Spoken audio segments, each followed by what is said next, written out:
Grand Rising, everybody. Today's creation is going to be working with some turquoise. I'm going to do it forward facing because it's not going to be very intricate, just simple, delicate. The person that this is going to is just a really small person. So, and this stone honestly is probably too big for her, but we're going to do a simple weave bail and then just do a little dainty necklace to go with it. So, we're working with turquoise today.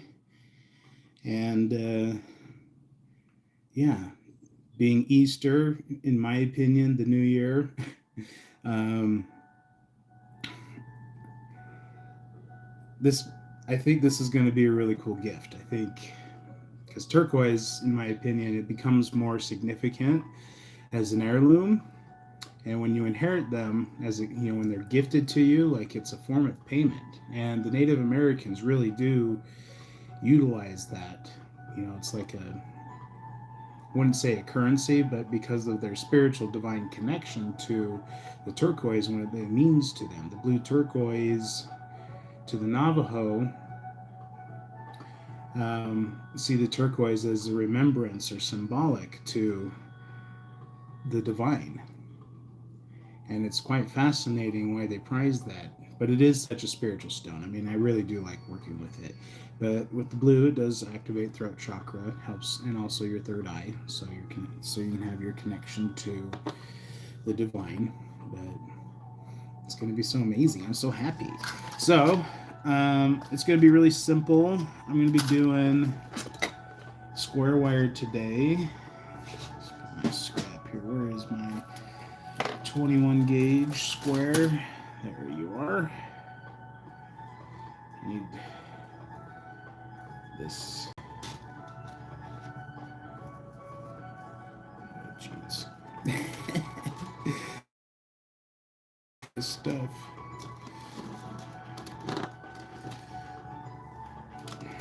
Got it. Okay.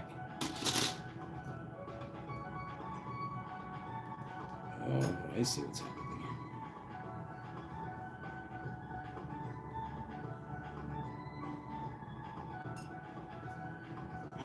Okay.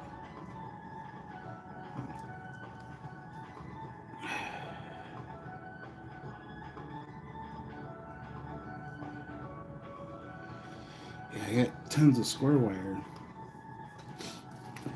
because I like the texture of it. But I should have got more round wire. So that's what I ran out of, was my round wire. I mean, I have a little bit. I have enough to do this necklace. Oh, that's funny. Okay, so we're going to get to work today.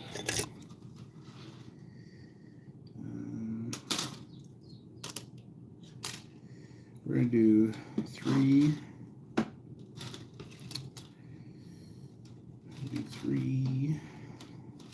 wires because this stone has a hole drilled through it. I'm going to actually utilize that so it can be more like a charm necklace. So we are going to have two to play with and then one to anchor it down so it's secure. It's not going to fall off and it'll last a lifetime. So, and then today I'm also working with my turquoise. Love my turquoise. But it wasn't necessarily a gift for me, but when I made this, it was a birthday present to myself. But I took my daughter and we both went and made rings at a little silversmithing workshop here in town. And so this is what I picked. I'm like, oh, I love the purple and blue turquoise with the veins of copper. So I got veins of copper in this thing. It's super beautiful. But I loved it. So I did it silvered, but I sized it too wrong. So my hands were swollen when I sized it, okay? Because I had worked all day. And my hands were swollen when I sized it. So it fit when I made it. Well, most days it's way too loose. And my hands now, because I'm working on my body's weight, my fingers have gotten shrunk a little bit. So my rings are starting to get loose, which is nice because that means that I'm ready to change what I use. which is cool. So besides it, believe it or not, I just did a copper wire coil around it to amplify this because of what turquoise is. So I have like nice filigree underneath there, and that's why I love this one, but because it didn't fit right, I was just like, well, I don't really want to cover it up with like a plastic ring or anything, so I'm going to supercharge it with some copper. So I fused it, and it's cool because it's, copper inside of it. So it's amazing. Oh, and I apologize for all of you that were watching my live yesterday. My phone overheated apparently and just died, and I couldn't get it to turn back on. And after about 45 minutes of trying, I was just like, well, I guess it wasn't meant to be. I was just like, what the heck? But yeah, and then my battery was all of a sudden dead. So speaking of that, I should probably get my charger in there. So it was just, yeah. So this one, because of the person that it's going to, this pendant, it's going to be pretty dainty, not a lot of weaves. The weaves tend to kind of bring out the masculinity a little bit, which, that's my style, that's what I work with. But come on.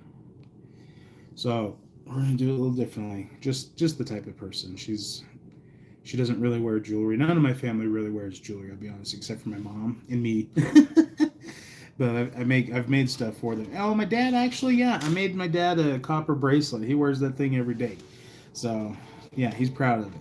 Made him a custom one for his body because he's getting up there in his years, and anyway, he's retired now, so he's just like a lot of us. We're focusing on our health. We're focusing on those changes. So my dad got a custom-made bracelet for me that I could help him with his body and his bones and his blood, because he has some health problems that he doesn't like talking about, but I can feel it. So I made him something that was suited for physical healing to help with that. We went with the copper. We went with copper for the blood flow, the stimulation of mitochondria, the mineral absorption.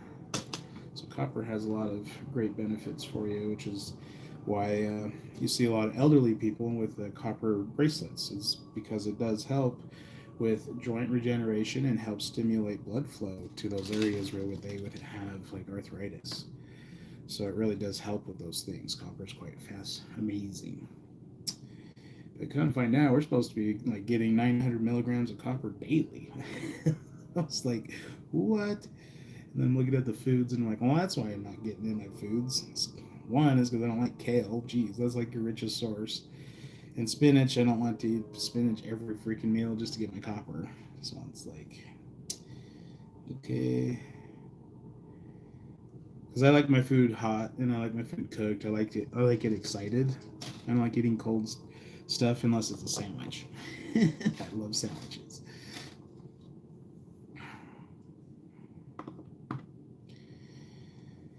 Okay, so we are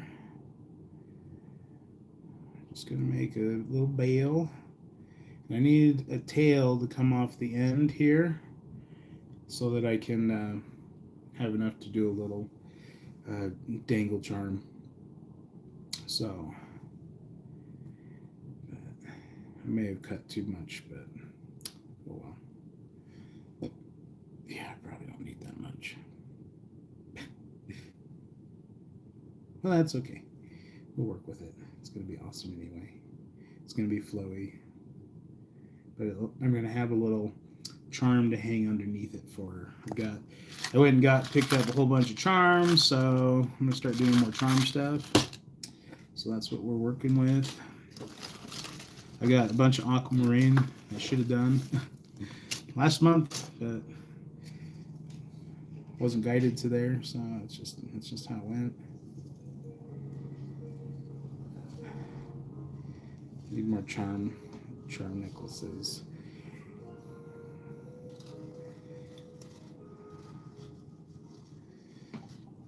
Oh, there it is. I forgot to.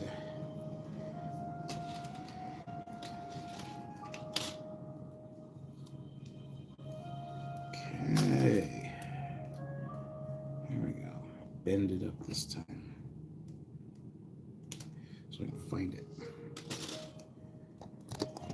Okay, so we're going to fasten all three of these together. Okay.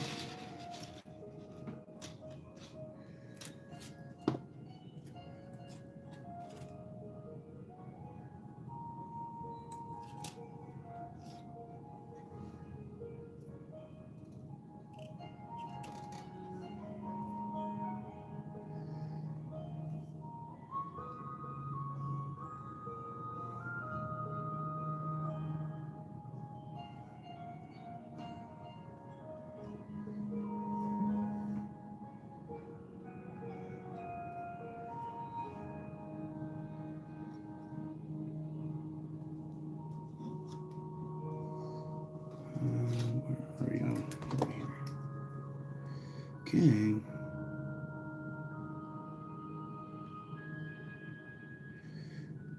Alrighty.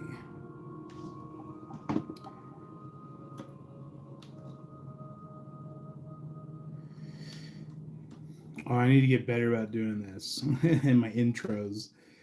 Better do it anyway. Since no one's watching, it's cool. They'll probably watch later. Just funny. But I'm Vaughn with Sweet Roxx, handcrafted jewelry. And this is my YouTube page, Sweet Roxx Crystal Healing.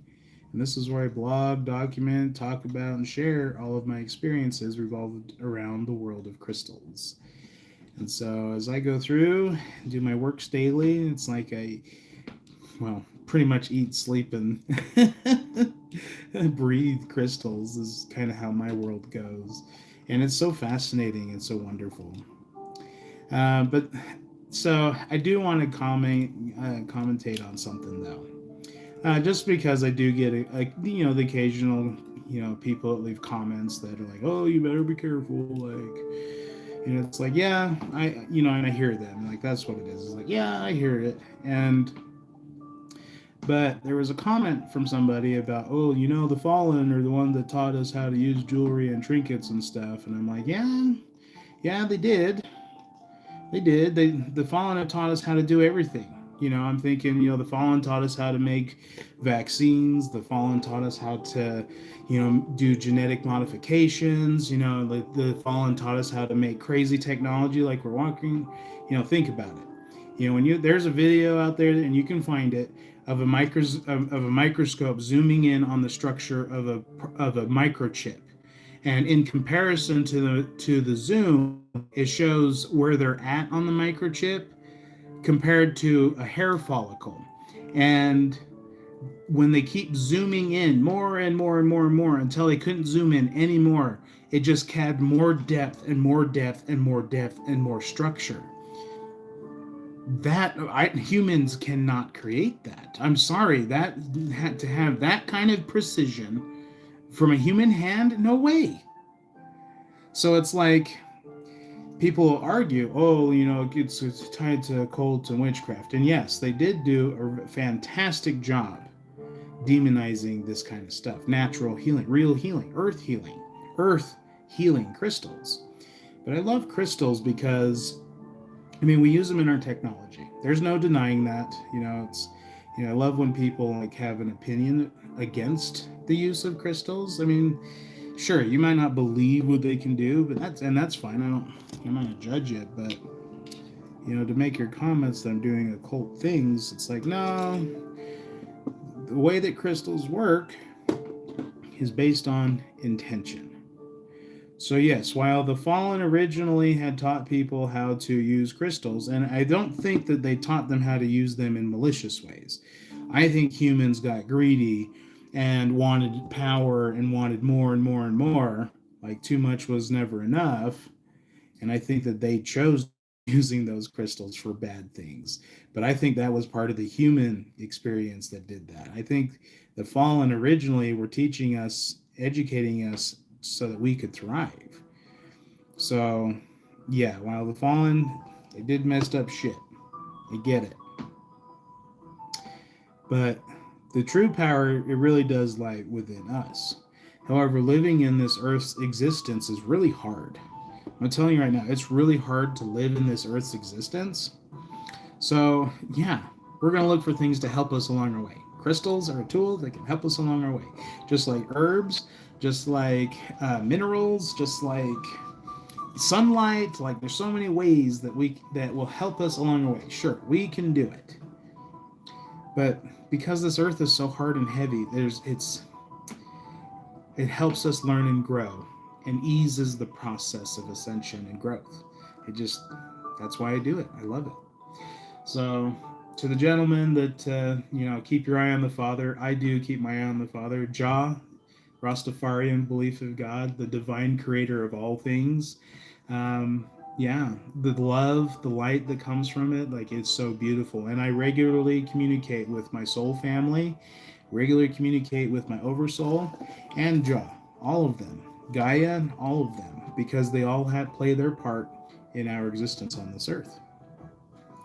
So, and even if you are, religious in that sense, I do rely on Archangel Michael, Raphael, Gabriel, so it's like they're all one and the same. And come to find out, in a crazy meditation, Archangel Michael, his incarnation here was Ganesha. Very fascinating, because Ganesha's story is the obstacle breaker. He is the gatekeeper. He's the keeper of keys. And then you think about what Archangel Michael does for the angels.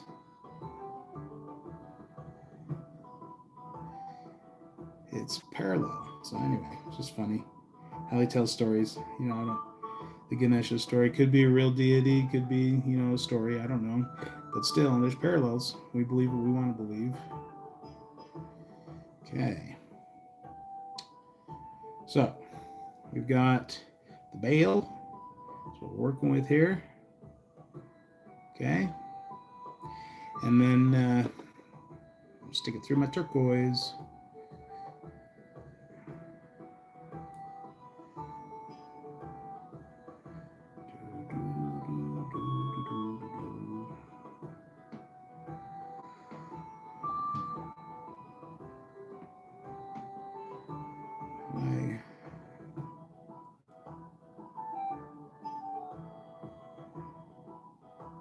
There it goes. It's like, why is it not going on? Okay. So, anyway, but yeah, I wouldn't be able to make it in this world if I didn't rely on the divine to help me along the way. Like, I didn't rely on it, and it led me to the point of suicide. And I realized that I need freaking help. And it was like I had to go within. I had to connect. And so it's that's the only way. If you don't, the more disconnected you are, the harder and heavier this earth becomes. Yeah. So I just come into ancient knowledge and wisdom. And I didn't go seeking for it. And I didn't do blood sacrifice. I didn't partake in cannibalism and slaughtering babies like some of these other fucked up people do. It's like I went within, and as I become present and focus on love and compassion and helping others, and just sharing love and light, sending prayers, giving gratitude. The more that I do that, it's received always, and it's amazing how that alignment happens. And it's more powerful, it's more rewarding, it's more wholesome, it's more like there's so much more to doing things through love rather than doing things through a malicious, evil, negative mindset. It's exponential. Love is so much more powerful than fear. And I believe that. So yeah, while crystals, almost lost my crystal. While crystals can be used for malicious things because it's based on intention, where your heart lies, that's why it's been demonized. And the reason why it's been demonized is because they know the powers of these things. They know what it's all about. They don't want everyone to know this. They want it for themselves. These people that do these things, they're weak people. Like truly, they're weak. They're afraid. And so they project that fear onto others all the time. I mean, look at the media, mass media. I had to unplug because it's just, that's all it talks about.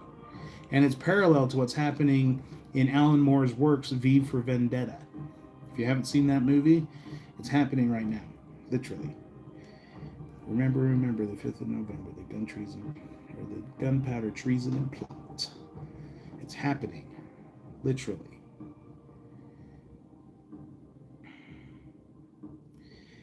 So what are we doing about it? What are we doing about it? We see it. It's there. I'm creating, sharing love. Because what else can I do? I don't want to be a part of that crumbling system. That's scary. So I'm going to focus on what I can do now to overcome that. You know, I'm going to be the builder. I am the master builder, my oversoul, or my inner child. Oh man, so funny.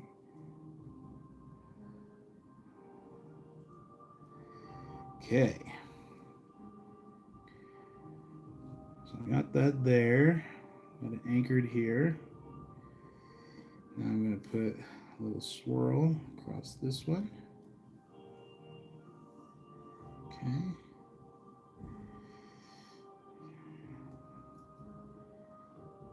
Perfect.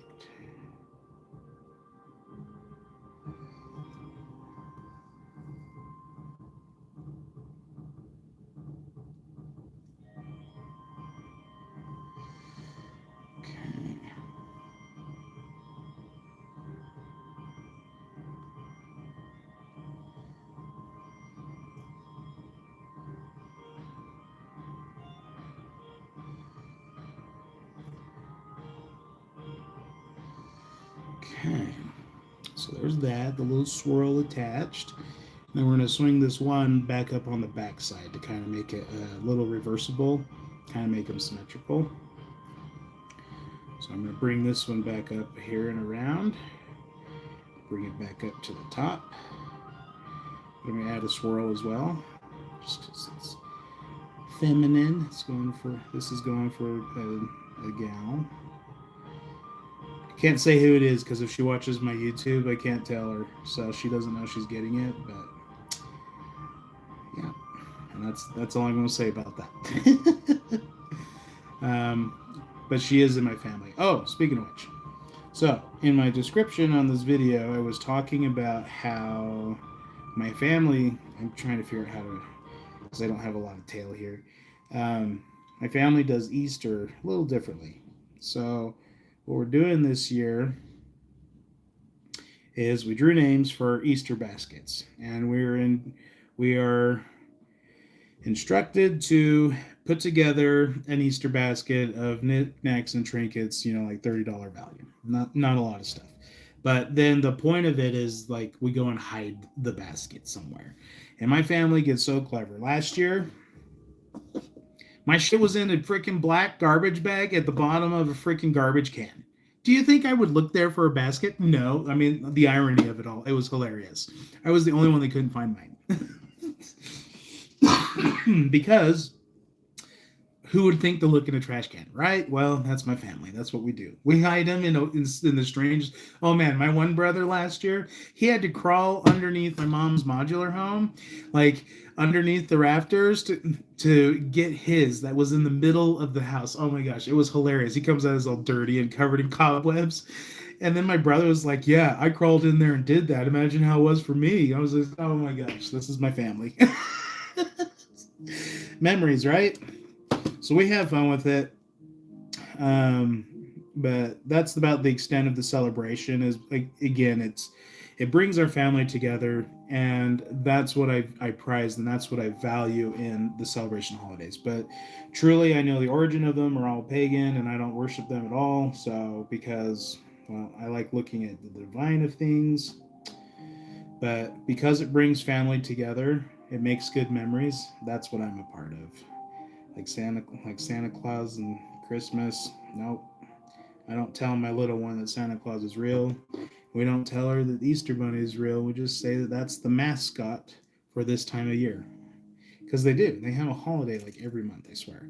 So it's the mascot for this time of year. That's what we tell them. That way, it's you're giving respect to those that are being lied to. I mean, that's the truth behind it. Kids do get lied to about this. Then that's why I won't. I don't want to teach my kid that it's okay to lie. So why would I ruin and traumatize them about? Well, it's not real. Like no.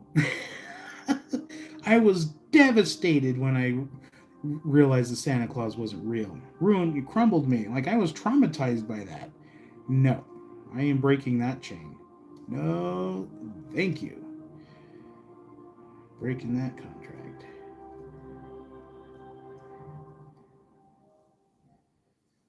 Okay, so I have to be very careful because it's just a small 20 gauge wire holding this together. And I'm going to get this to tuck in and around so I can trim it.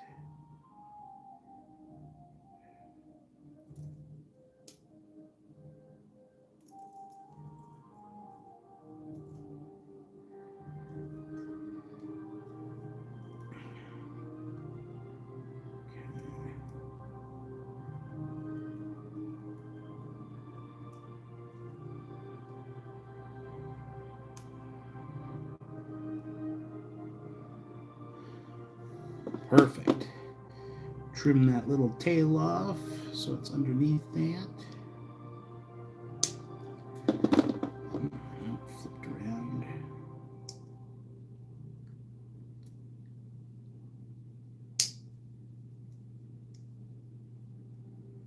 Perfect. Straighten that out a little bit. So as you can see, we now have it seated to a bale. It's woven, it's secured, etc. So what am I going to do with these other ones? Well, I'll show you. And honestly, I probably could have done this with one wire, to be fair with you. Because yeah, I like doing bead links, so I got kind of clever with one wire bead links. So, but yeah, I'm gonna do. I get strands of really cool stones, but it's so much to work. So I had to come up with an idea for one strand, but I'm going a little extra because it's somebody that we care and love about. So that's what we're going for. But yeah, I do one bead leak pendants, and I can do one wire earrings. I got a whole bunch coming up, but yeah, so much to do, and I'm guided. I create what I create when I'm guided. Okay, whew. This mug keeps my coffee really hot.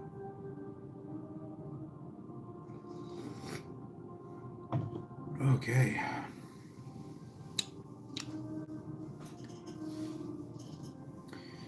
So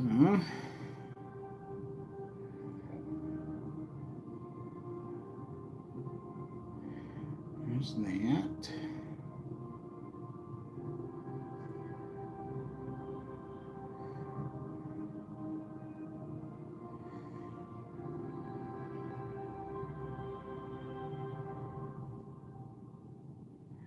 Honestly, I kind of just want it like that. Really simple.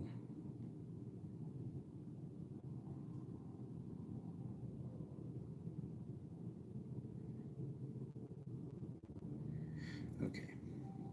Yeah, I'm going to be trimming a lot of this off. That's okay. Okay. So we're going to do a little curl here. Okay. A little curl here.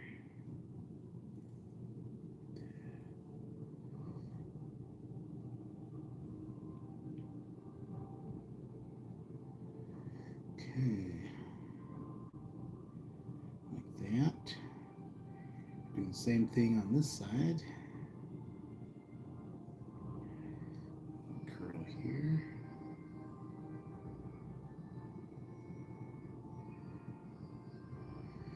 Okay.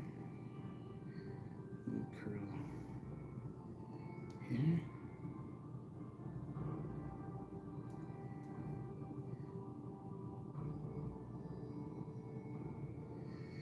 Okay, let's fix these because they shifted on me.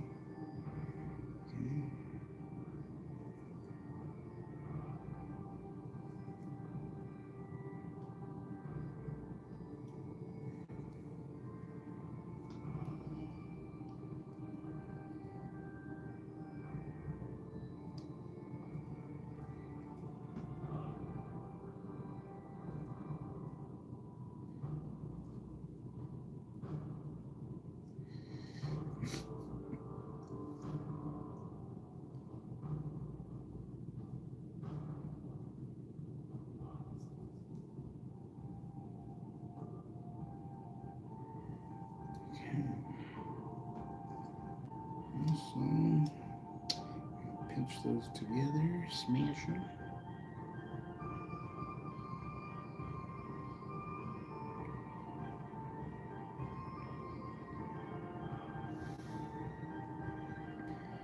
Same thing on this side. Smash these two. Hey, Carrie.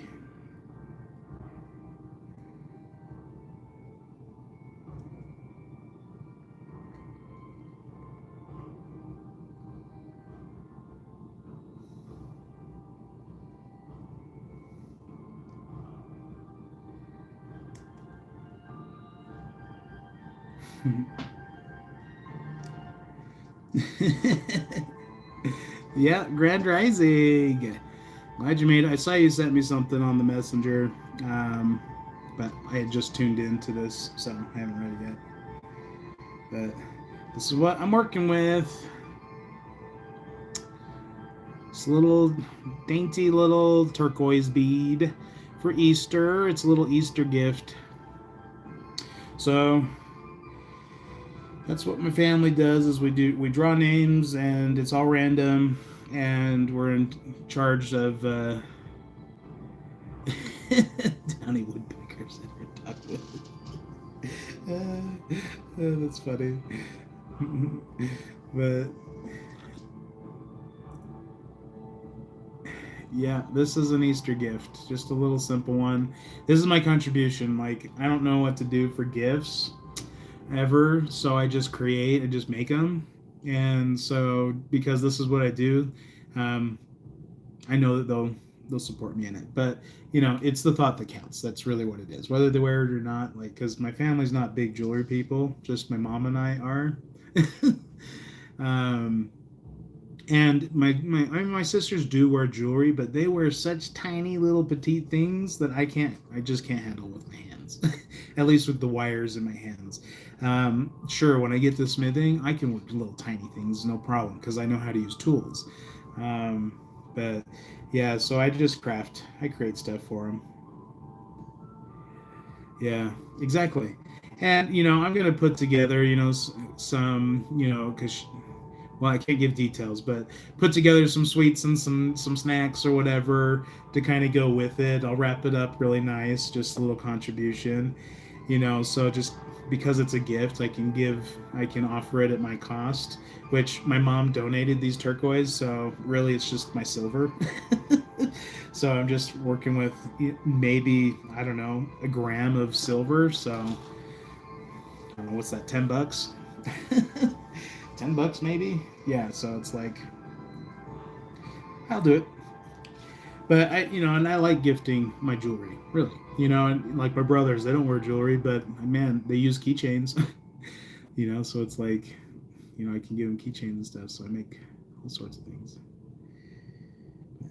We gotta figure out how to attach all of this. So I think I'm just going to wrap this one here and around.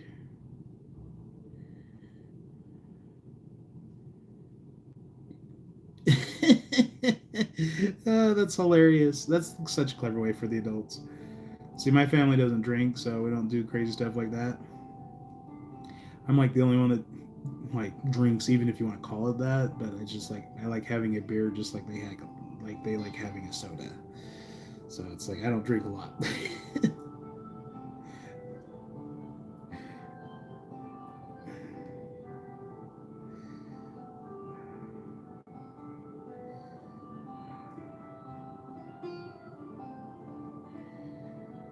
We are.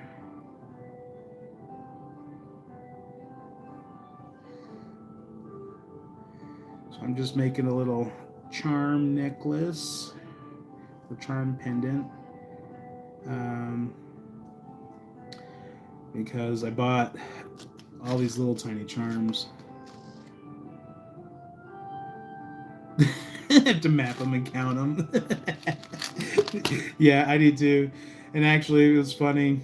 So my my bio dad, he was doing the yard work because we did our Easter hunt thing, whatever, in his yard, and it was like a year later he found a candy egg buried in the grass.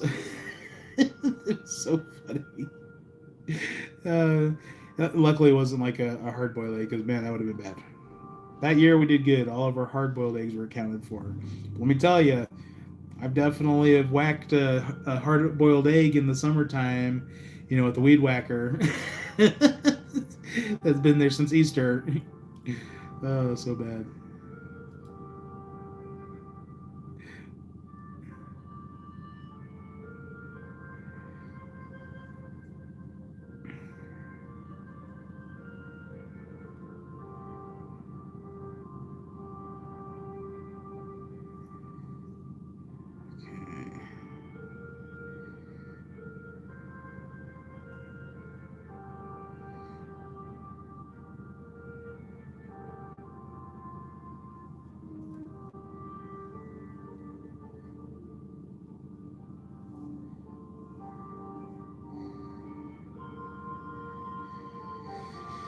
Okay.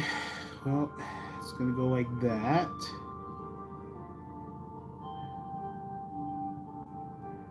It's really simple. Actually.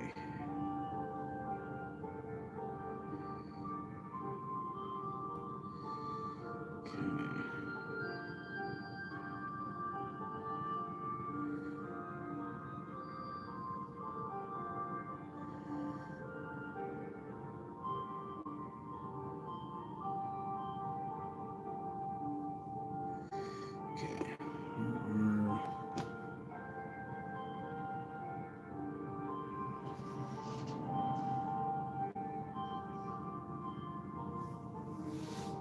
Hmm. Oh. It's like, where are they?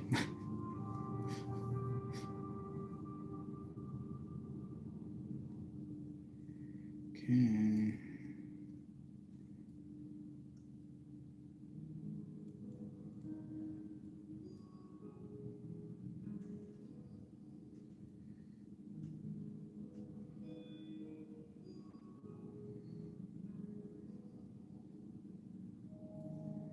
Okay.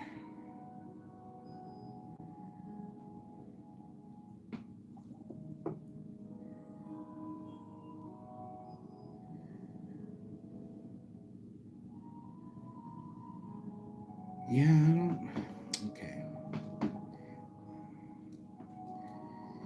Yeah, we're gonna redo this one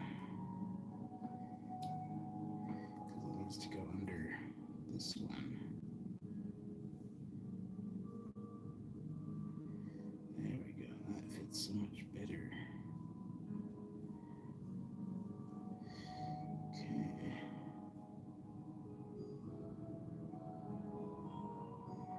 Yep, I am left-handed.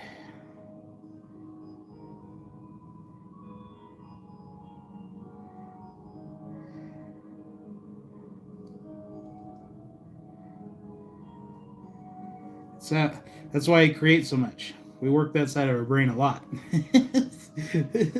That's where your creativity is. So not hemisphere. So anyway, yeah, I'm left-handed.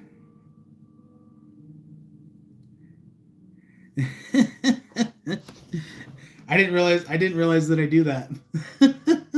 It just feels good when I put them on, so I put them on that way every time. It's so funny.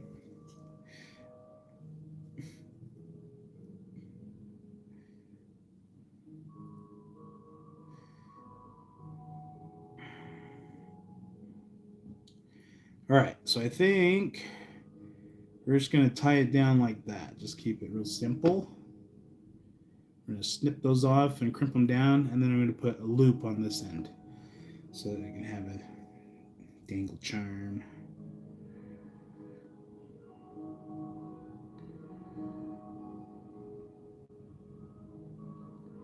Okay. Now we're just going to snip these off.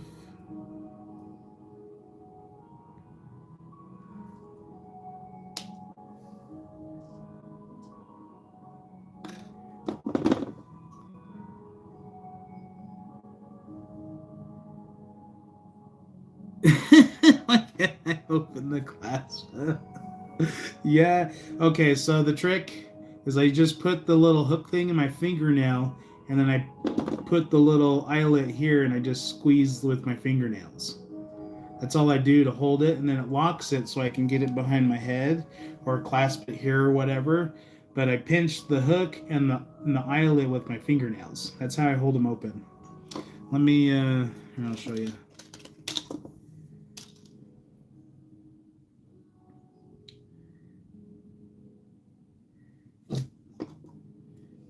So I hold it like this, and then I squeeze. See that? And then I can actually, move around with it. But I just hold it in my fingernails like this, and that's how I get it to come open. Got that? This makes it simple for me. Oh, he doesn't really. Yeah, see, I try to. Well, my thumbnail, I definitely keep a little longer because I use it to press wires. So I have to keep it, protruding a bit, but I usually keep my normal fingers short. That's how I do it. just bite down on it just enough with my fingernails.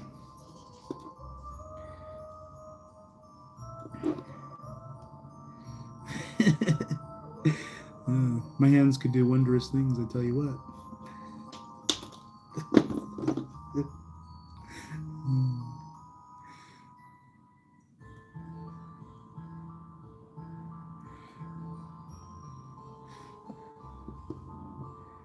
Yeah, or yeah, you just leave it on forever. Okay.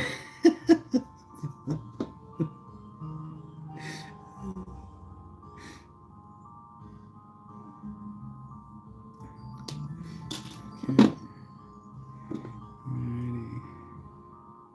The wind's blowing, and so my dog's hair is everywhere, and occasionally it lands in my mustache and tickles my nose. So annoying. Like, that's one thing I just had to accept, is having a husky. All my clothes are just gonna have white fuzzies on them. There's no way around it. Like, I would be lint rolling my shit every day, all day. Like, it's so bad. And like, even when we wash our clothes, and even when they come out of the dryer, they're covered in it. So I'm just like, I'll deal with it. I probably have his hair locked into my hair too. To be honest with you. It's just so bad. I'm just like, never again. I can't do the husky thing. That's not my type of dog. They're great dogs. He's lovely. Most of the head, he's still a knucklehead, but he's a great dog. We talk, but it's just not my type of dog. See, I like mastiffs. I like Saint Bernards. I like golden retrievers. I like dogs that are just going to be dependently loyal and give service. My dog can be an asshole, very selfish, greedy.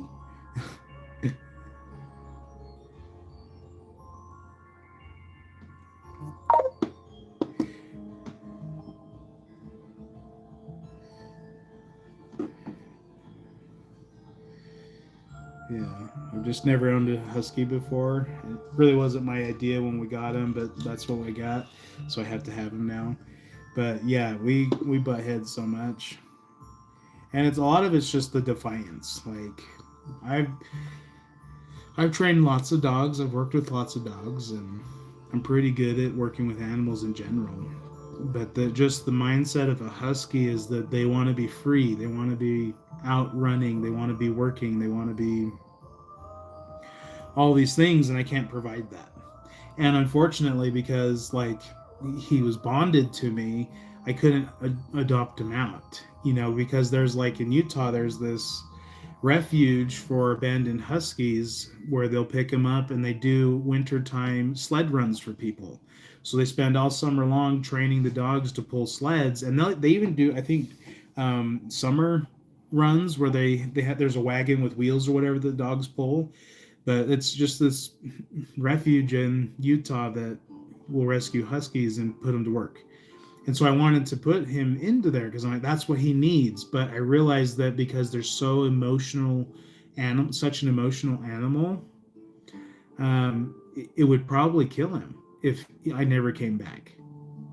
And so it was like, I can't do that to him. So I had to learn to deal with it. I had to learn to, well, we had to learn together to be in an apartment. Okay, he doesn't like the apartment any more than I do, but it's what I can provide. And so it's been very hard for us, and it's been hard for him too. So it's like, but never again will I have a husky. I'll tell you that right now. The fur gets under my skin. It's obnoxious, and I've had to work through a lot of triggers last couple of years with this dog. And now my house gets out of whack all the time. Like, I used to be an OCD clean freak, everything neat, tidy in its place. And because of this dog and having to, learn to work with him, because it's a two-way street, come to find, it's a different kind of animal. It's a different kind of bond, and I don't have the means to actually adequately provide him what he actually needs. So it's like, just how it is. But because they are what they are, they're bonded for life, kind of. I can't do that to him. So we learned to live together, work together, and honestly for me, it's come to me having to use a pinch collar. I don't like using it, and he hates putting it on. But I'm just like, dude, I can't trust you anymore. Like, because he goes and like takes off and runs off. Then there's certain dogs around here that he'll like attack. For whatever reason, I don't even know why. I'm just like, dude, what is? Because he hates that I pet other dogs. He's such a jealous dog. He does not like that I pet other dogs. So in their language, he like tells them, "Don't fucking touch my master, or I'll end you." That's what he tells them. And so, but I come up and pet them because I love all animals, and then he's all getting all bent out of shape. So it's like, I can't trust him. I can't have, because I live in a complex. Okay, people don't understand dog language a lot of the times. Okay, but I live in a complex, and I have to comply with that standard for me to have the privilege of having him in this place. So that's what I mean. It's been so hard. And so I got a pinch collar for him now, and now he's actually listening to me finally. And he's one of those dogs that can't have him on a leash when he takes a shit. So I have to let him off, which means I have to make sure there's no other dogs. I have to scope it out, make sure there's no other people, and then I can, let him do his thing. It's just, it's obnoxious. The apartment thing doesn't work for us. But yeah, it's like, but he loves to run and free, and I like letting him go run, but because he just causes problems, and it's not every dog. There are dogs he'll play with. It's just these select ones, and well, okay. Dogs are very intuitive. I'll just leave it at that. The people that my dog has kind of had issues with, the people are also rough people, not pleasant people, kind of rude. So he just again lets them know that they're rude. But from a dog, it's like, oh, they're attacking me, and because they'll do that. They'll take your dog away and euthanize them for biting somebody. But yeah, he doesn't. He's never bit anybody, but he's nipped at people like, at their feet, and I'm just like, dude, why?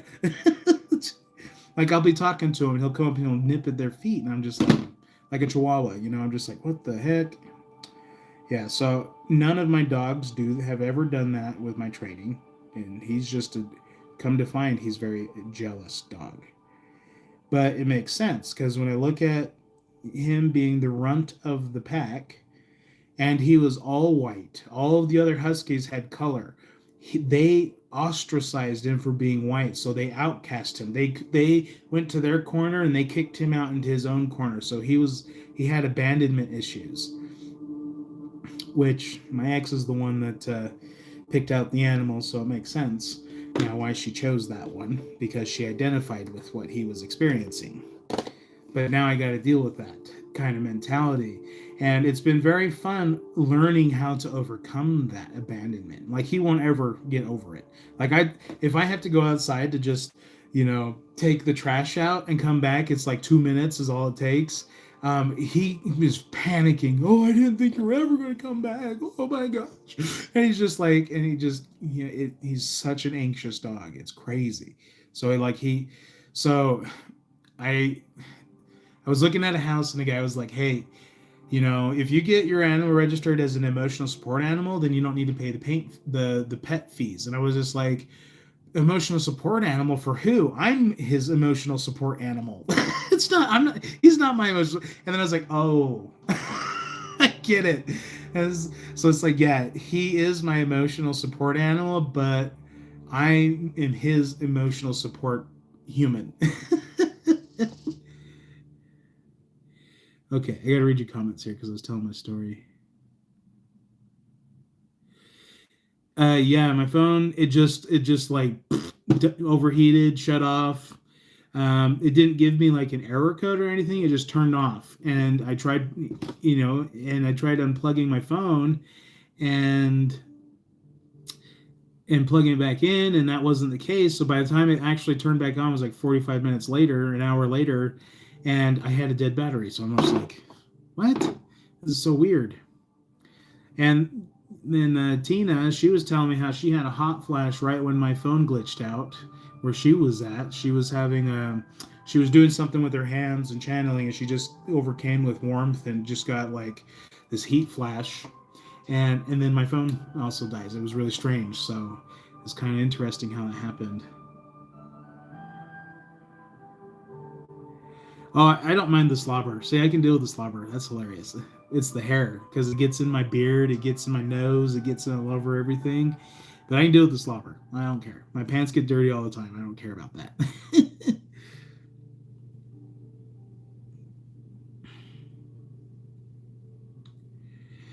Oh yeah, yeah. He's always listening. No, he's in the other room sleeping. But I mean, I always praise him. Like, I talk to him like he's one of my children because that's how he behaves. So it's like I kind of naturally have to. But the other mistake that we made when he was a puppy is that we got him when my little one was 1 year old. So naturally, as a parent with a newborn or 1 year old, you're gonna talk the same way you would with a puppy. So you see now the association when you're playing nice and cutesy, whatever. He's thinking you're talking to him, and I'm just talking to my Eleanor. So it's you see the difference because they raised together. They're always fighting for attention. It's so funny. Like if I'm holding Eleanor in my lap, he's gonna come up and get his head on there and get all up in my business because that equality because they've been living they've been alive pretty much the same amount of time, my little one, and so it's like, oh, it's crazy. But yeah, so here's my pendant. I'm just babbling at this point, but yeah, this is my little pendant, and I'm gonna put my little charm on there. Isn't that cute? So we're gonna do more like these. Keep my inexpensive ones, but do one wire wraps. So do these one wire pendant bails, but they're pretty cute. Yeah, just real simple, delicate, dainty. This honestly, it's probably a bit too big for her because she's really a petite person. But it's the thought that counts, and she might wear it. And honestly, she does go out and dance with my sister. Occasionally, they do the country swing dance. Because they're small, tiny girls that in their 20s, so why not? Um, but Turquoise is great for country western, so she might wear something like this, on those nights out.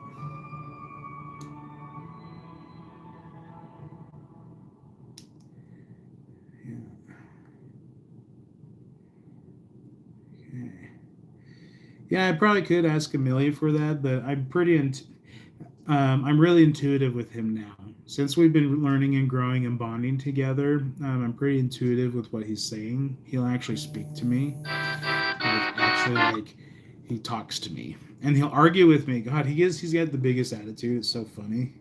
He tells me to fuck off all the time. And he doesn't like when I tease him. Oh my gosh, it's hilarious.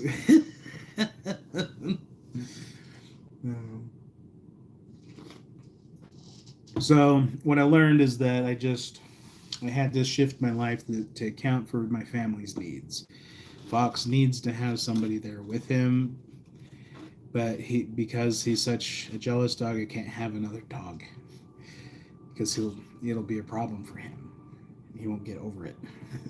So it's like, okay. But once I can have my own yard, a turf that he can claim as his own, he can have his own protected boundary, he can have his own space. He says, this is mine. I think a lot of the behavior issues I have with him will become alleviated. Because I asked him, he really thinks that the yard out here in the apartment complex is his. He thinks it's his. That's his turf. So any other dog that comes into that area, he's just like establishing who's boss, getting all poofed up, like, dude, chill the fuck out, man. And his whole upbringing, I've had him around other dogs. I've had him around so many animals to get him used to playing with other animals. And he's so focused on me. He doesn't want anything to do with anyone else but me. So I'm his pack. Eleanor is his pack. So it's like that's all he wants. And so I can't add anything else to that without his approval. So my mom's dog is the only exception. Cricket. It's the only one that he'll actually play with. But he protects her way too much. So no other dog can play with the three of them. It's so funny. All right. What I think... All right, we're going to have to ask my pendulum because I don't actually know a lot about this person. So I don't know. I know that they like horses, sure. But I don't have horses. So where's Hermione? Okay, Hermione. This female person I know I can't tell a name to, but her face is in my mind. Do you register? Okay. We need to get a charm. So the first one that pulled up, a turtle. Does she like turtles?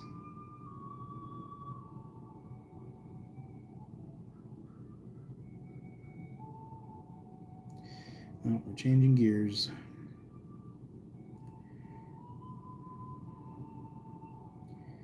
And she like turtles. She like dragonflies.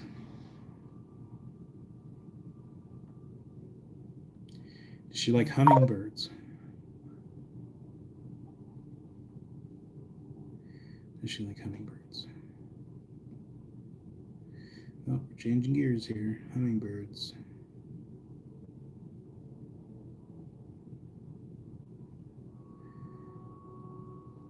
Does she like mushroom? Does she like mushroom?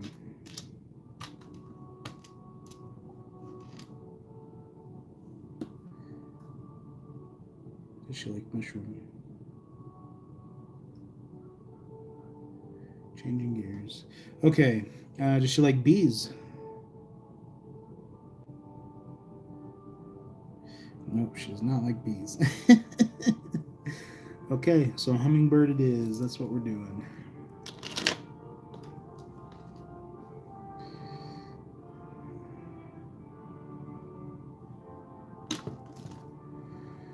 Okay.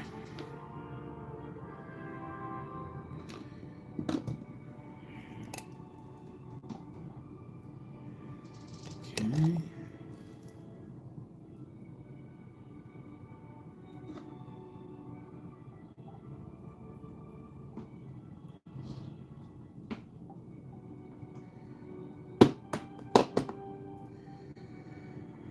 Okay, so I need to probably rotate that.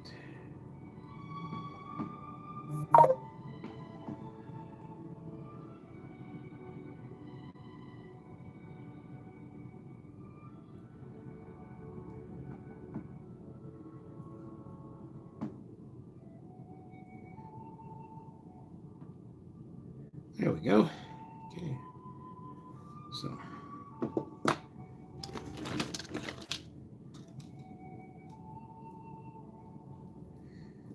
I wanted to see how this looked because I bought some blue and pink leather because I want to see how they look against stones. There's a little hummingbird on there.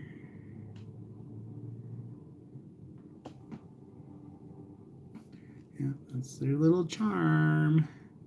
Kind of cute. It's real simple wire wrap.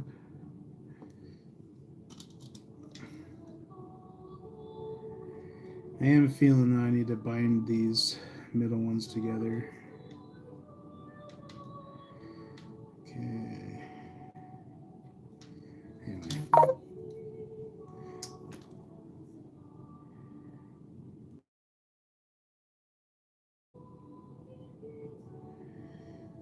Okay. That's what we're going to do. Okay. Here's my half round. We're going to bind it like this.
Fasten this down. Oh, so we are just binding this together because the middle ones here on my pendant, they're shifting and moving. So I'm going to cinch them down up here up top to kind of help prevent them from shifting and moving. Because I would hate for it to catch on like a collar or something and yank and pull and bend. So I need to make sure they're kind of fastened down a little better.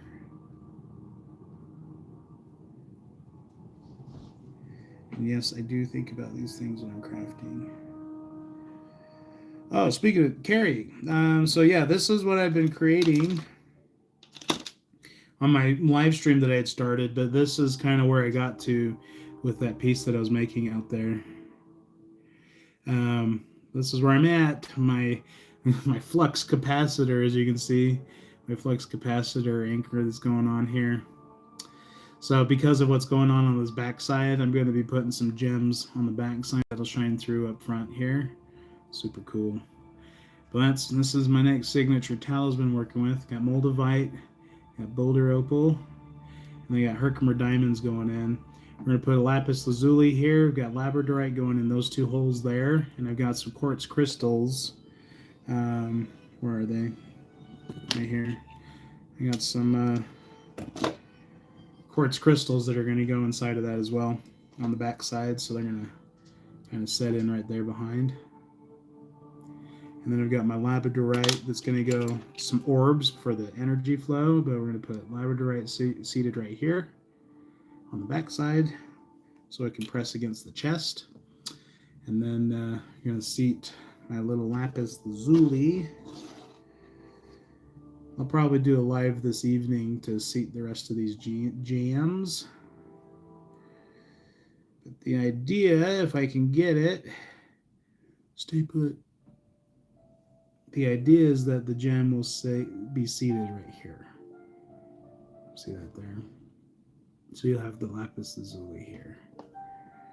So and then fill it in.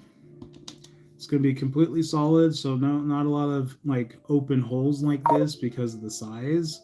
So it'll have bead fillers, it'll have more weaves, it'll have more filigree, pulling all this stuff in over the top here. But yeah, it's going to be a hefty piece when I'm done with it. But it's for the artistry. I'm just incorporating all that I know, the flow 100%. Hey, what's up, Steve? You're okay? Yep, Steve. So I was just showing what I finished working on yesterday. This was the project I've been working on as my Tesseract piece. But front and back, you can see the Tesseract from Back to the Future. Or not the Tesseract, the flux capacitor. Sorry, I don't even know why I was saying that. Maybe that's the name. That's what's coming out, the name of the Tesseract. The flux capacitor, that's what we're going for with the energy flow, but in an arrowhead design. So I'm just kind of playing with it. So, and then what I've been working on today, Steve, since you just jumped in, it's this little Easter charm pendant for someone in my family for our little Easter shindig that we do. So there is that.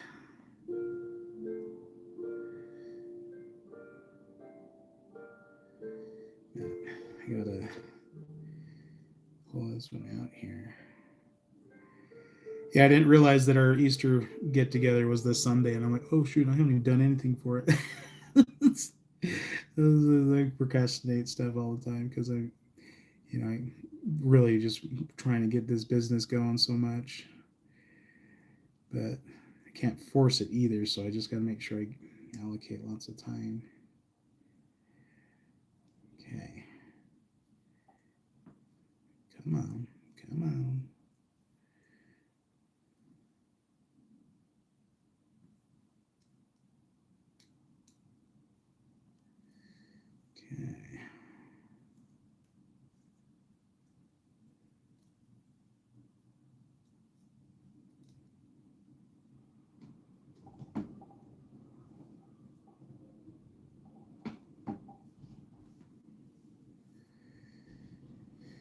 Okay.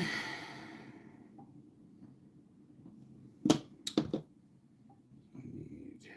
That much stitch. So what I'm doing here is I am bracing these two. Yeah, these are shifting and moving. So I'm anchoring them together, just tying them together to help prevent them from shifting and moving. Because I would hate for it to, if you say she goes swing dancing, catch on someone's clothes and yank and break, I would hate for that to happen. Kind of embarrassing for me. Quality and craftsmanship's my thing. So I think about these things when I'm crafting. So what I'm doing here is just anchoring the loose stuff down.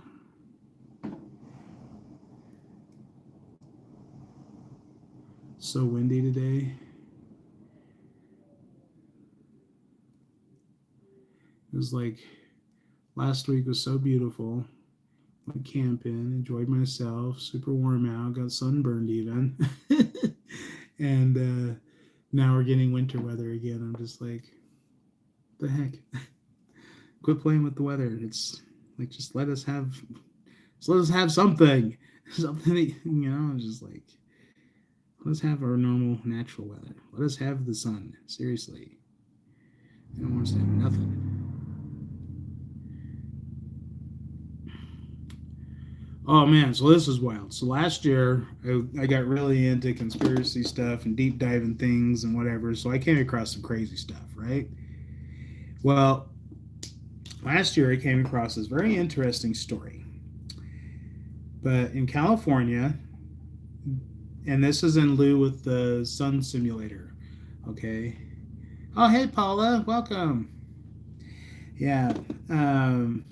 But I got into the research of a sun simulator. So there's an artificial sun that they're trying to shroud from the real sun. Anyway, pretty wild to think about. I don't know if I believe it or not, but it was fascinating to look into.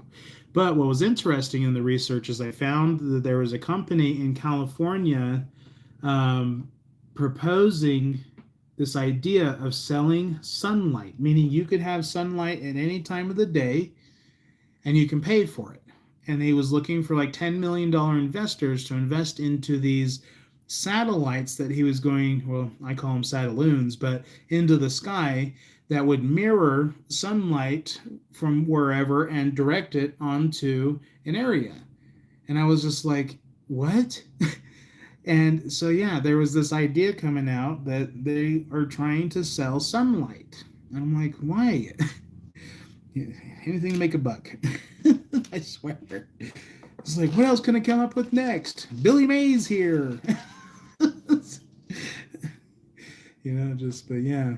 So yeah, this is my little one. I'm anchoring these down so they, yeah, paying for sunlight. The fact that someone will even invest into it, and they said that they had 1/3 of their initial investors needed to do it. I was just like, a third? Like you already satisfied thousands of orders? I was just like, it was ridiculous. I couldn't believe it, but apparently it's a thing, and it's a legit, thing. I looked it up on their website. I don't remember it, but you can Google it. But you can invest into these satellites that you can have sunlight at any time you want. And I was just like, what about humanity? Like, what do we, bring out the med beds. I hear that they delayed it again. Oh, there's still other things. I'm just seeing a parallel scenario like they did with when SEMA first unveiled a hydrogen car on actual, for consumers. And then it was completely shut down because of the risks involved with hydrogen cars. And anyway, but now Australia has a hydrogen running car. Just so you know, they have a hydrogen car available for consumers. So that's pretty cool. We're making innovation. Someone's got to do it. So I'm glad it wasn't the U.S. because they would fuck it up.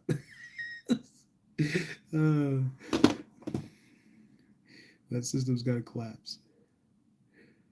But, yeah, it's pretty wild what people invest money into. But I'm all about, what can we do to help humanity? What can we do that everyone's going to benefit so we don't need to have money? Like, there's no need for it. Everyone should just be able to have what they need. Like, that's how I see this world. Everyone should just be able to have what they need. So, we're creating today. All right, better read my chats here. Exactly. Yeah. Yeah, no kidding. It's like, what else are you going to spend your money on? Because they have so much of it. It's like, if they can invest in stupid ass shit like that, it's like, why are we suffering?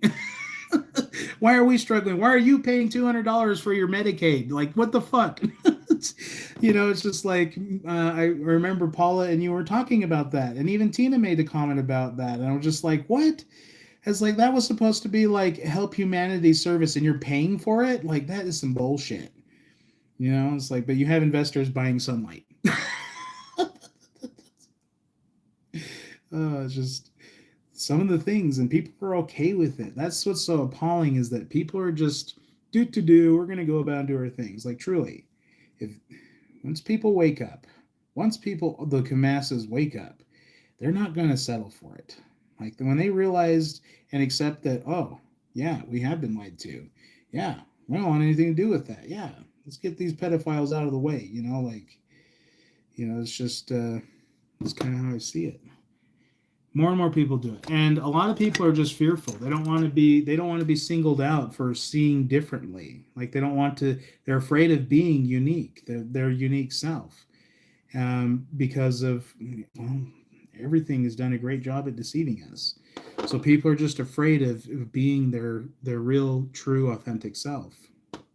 And I think just once they realize that more and more people are speaking up, they're talking about it, it creates those ripples. And as I understand, in the spiritual communities, it's happening pretty rapidly. And the more people that plug in, the faster this is going to go, where people are going to actually overcome the chaos. The chaos is going to fail. It's going, so it's like, but what's interesting, is that some people are experiencing things while others are not. Like, there are times, like, my mom's like, "Hey, did you hear this was going on?" I was like, "What?" Like, yeah. And then I'm like, hey, did you see the UFO in the sky that was clearly right there? Caught on camera. They put it in the newspaper. My mom's like, no. It's just like, see what I mean? It's just like, where it's like there's these multiple timelines that are all happening. And like, oh, and the Mandela that we just had with my daughter, the spring break thing, that one was crazy. So spring break was supposed to happen at the end of the second trimester, and it ended up happening. And it was posted. We looked it up, we saw it, we read it, I screenshotted it, and all of a sudden, spring break was a month later, and I was just like, "Huh?" And I was like, "Look, I screenshotted it so we can remember."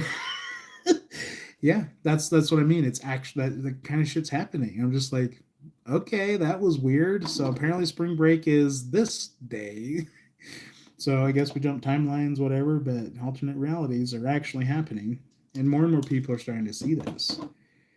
But I've been trying that thing that Honey Golden's been talking about. NPCs go home today so that I can go and enjoy the town, and it actually works.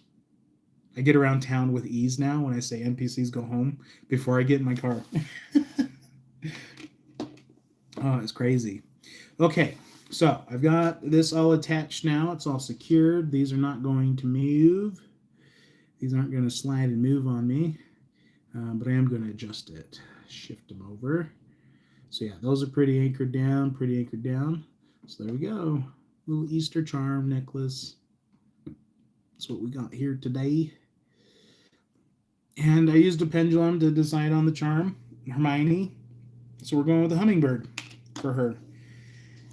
But yeah, those of you that just jumped on and hadn't seen, this was what I was working on yesterday. If you were tuned in and it cut out, sorry, technical difficulty, my phone shut off.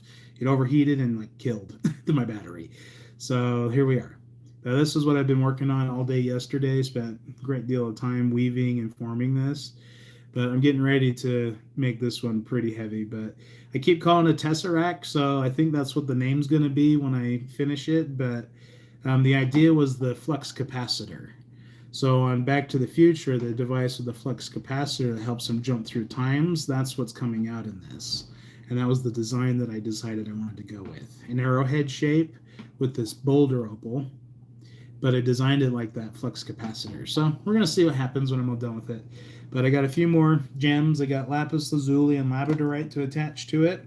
And I've got a couple raw crystals chunks that I'm going to add to, as power coils instead of my copper ones that I did with the masculines. So these ones are going to be copper coiled all the way through, and they'll be seated in the back. So you get your power coils on it, but it's with a quartz crystal rather than copper coils. So that's what we're doing. Would you guys like to stick on a little longer and I can just start on my necklace, or what's going on? Because I got a bead. Where are my beads? I have some turquoise, so I'm going to do leather because she's kind of country. So we're doing leather, but I'm going to do probably 3 links of turquoise off the top here to seat it with a leather lace around the back.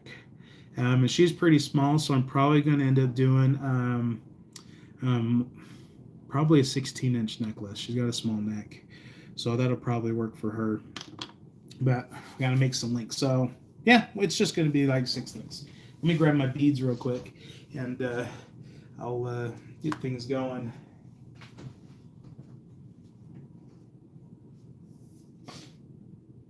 Ooh, I'm going to use these. So my sister was making a bracelet for my daughter made a bracelet for my sister, and I really like the way it turned out. I'll show it to you. It's the one that went with the white jade pendant.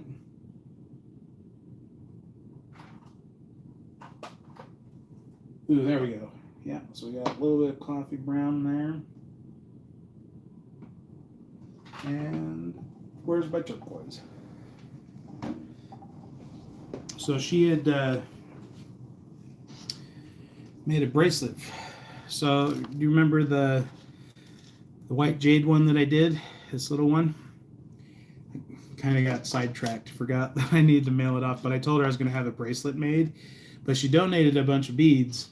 So I had my daughter make a bracelet. Look how cute this is. So just because of how clever she's getting with it, and she's getting better with the clasps.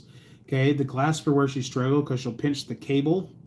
But now that I showed her the double string method, she's going to play around with it a lot more. So I'm going to have my daughter start making more of these, just little bead bracelets. But they're clasps, okay?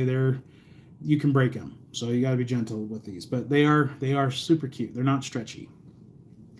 But yeah, so we're adding. I have square copper beads. Oh, she must have flattened them. Clever. She flattened the round beads I had to square. Huh. I'll show you. So those copper ones, those are squared. Hide my eyes. But they were round because I don't have square beads. That's so funny. So anyway, we're going to use some of this turquoise and this chalcedony to pair with this turquoise. Why not? Turquoise, chalcedony, a little color, a little pop. Okay. I'm going to clean up my workspace here, so give me just a minute.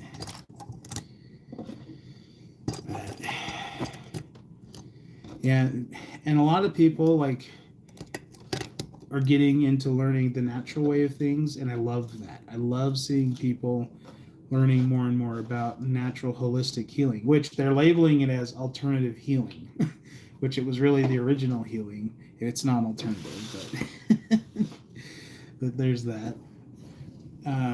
Where's my copper or my silver bowl? Gotta clean up my clippings here.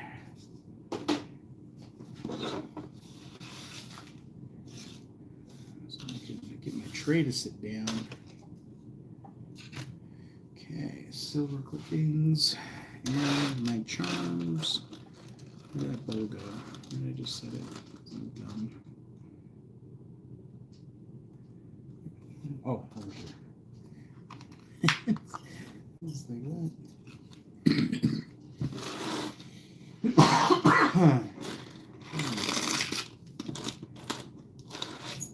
Okay. Charm there. Perfect. Now I got room. So I have a bead tray. If you can see, I'm not going to tilt it, but it's got little holes to hold your beads. Keep them organized, so it's fun for beading. Ooh. I like little boxes. I always find uses for my Roxx with boxes to organize my stuff. Oh, it did pop out.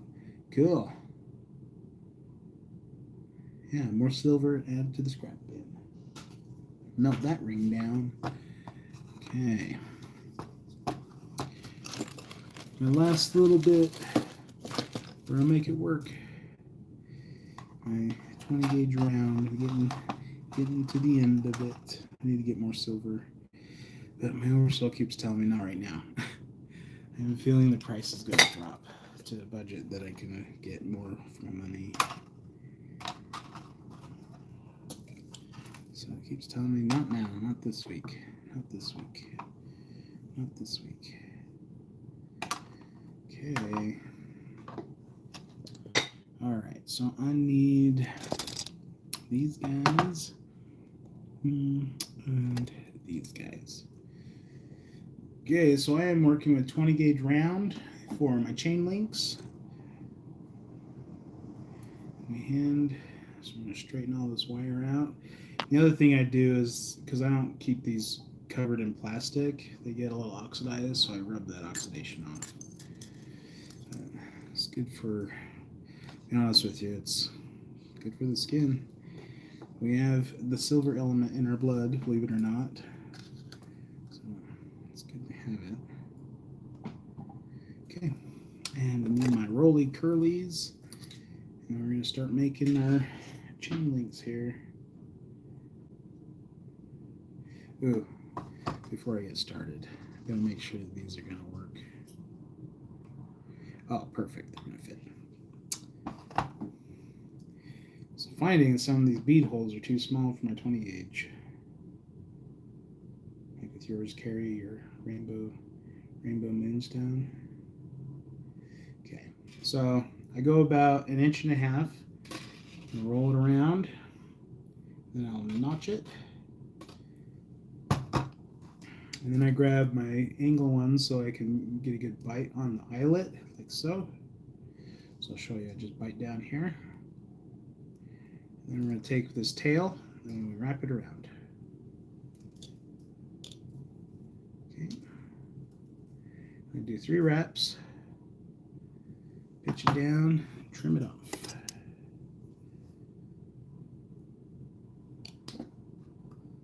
Okay. And once I have that, then I'm going to take the little tail that's raised, I'm going to roll it down. So again, I don't want it to catch or scratch on your skin or clothes. So, as you can see, that is my little eyelet. Take my wire here. Now we're going to string my pattern.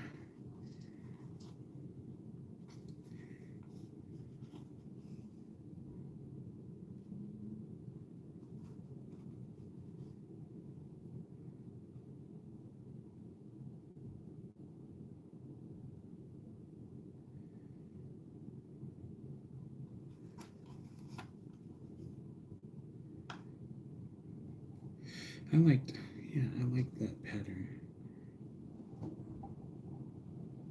Yeah, so we're going to do 2 chips, 1 chalcedony, oops, and 2 chips.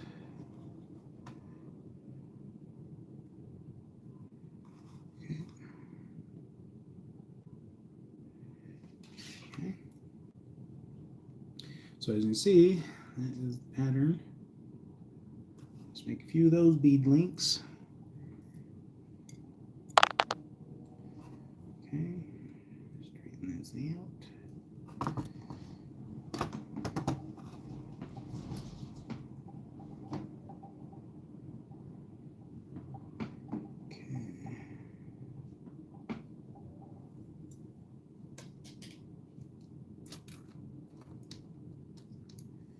Okay, so I make the next bead link like so. And I take this and then I just wrap. Sorry, I have to step away from my table because my wire is kind of long. Okay, about 3 times. Kind of snug it down to get the gap filled in. Trim it off nice and flush. And then we take my angled pliers, bend that down, straighten out my links and my loops. Okay, so I'll hold that for you. As you can see, that's my little bead link. We're gonna do, I think, 2 of each. So the bail, where is it? So 2 links coming off the bail here. And then it'll go into a leather lace. Yeah, super cute. Okay, let's make another one. Okay. So again, about 1.5 inches. That's what I have on there to account for the wrap. But you'll see that I notch it like so.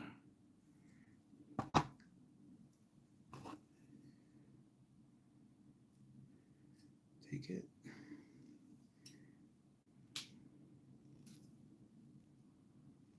Okay.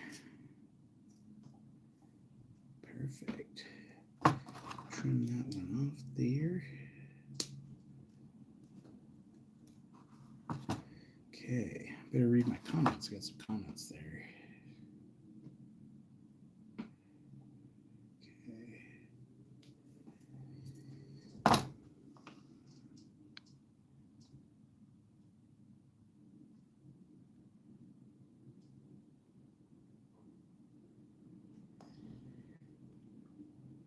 Yeah, eventually they'll make us pay for air. And they made a kid video about that, by the way. There's a kid video that's talking about that. Just introducing that idea was wild. I was like, paying for fresh air? Are you kidding me? But the city had no plants whatsoever. It was all artificial trees. It was all like, and then they changed color. It was all lights and oh, it was crazy. This kids show. I don't remember the name of it, but I'm just like, what? This is a smart city? I don't want anything to do with that. No way. But yeah, fresh air. Yeah. Brand new world. Yeah, that's what we're going for. Oh yeah, I did hear that story. That's what I was referring to. Is like there are people talking about it, but that's what jogged my perspective on that was that Ohio meteorite. Tommy didn't experience it, but his friend did. So just weird. Yeah, community gathering. Yep, you're right, Paula. I'll definitely be there. So I'm gonna have my live here cut off at about 12:30 so I can situate. Um, so I think Brother Jimmy wants to have me on this one just to kind of talk about my experience with Step Into Your Power, because it's been this whole community really has been such a blessing in my life. I had like had I not found this community, I would have never evolved and excelled and done what I've been doing in less than a year. Like I've achieved many great things, but it's because I was sick and tired of being sick and tired, like truly sick and tired of it. It's just like I don't like going to work slaving away for somebody, feeling broken and out of and then my bills aren't even paid. Like that is just a horrible feeling to be in, that you're working so damn hard and you're struggling to put food on the table, you're struggling to pay your rent, you're struggling to pay your electric bill. It's like living that lifestyle is not for me. I didn't like it. It was so stressful. It was like literally when I say that it saps to my energy, which Honey made a few shorts of our video together. But it's true. Like I felt like working that physically labor intensive job was just sapping my energy. And the shittiest part is, yeah, sure, I only worked 4 days. Cool. I got 3 days to craft. I was so freaking beat up and tired and worn out. I couldn't even hold pliers. My hands hurt. Like, it's like I couldn't actually do my craft. So it affected me on my personal life. And it's like, and so I just spent my days off just recuperating and spending time with my kids because I worked 12-hour shifts and I didn't really get to see them.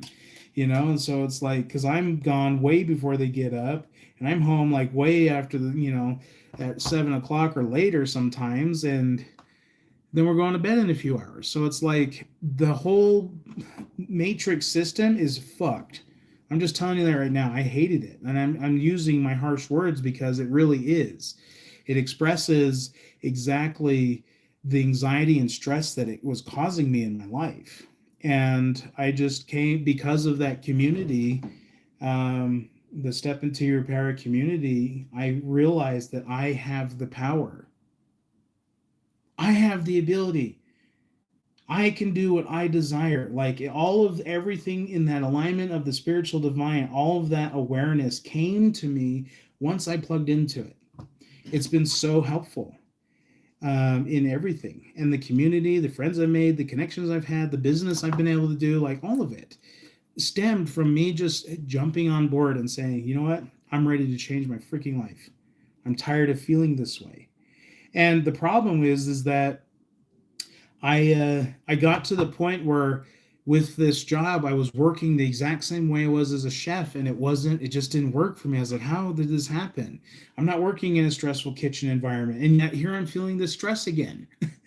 It's just like, and that's when I realized that it's the matrix. It's not the fact that I've done something for 10 years and I'm burnt out. It's just the fact that it's the type of job I'm doing.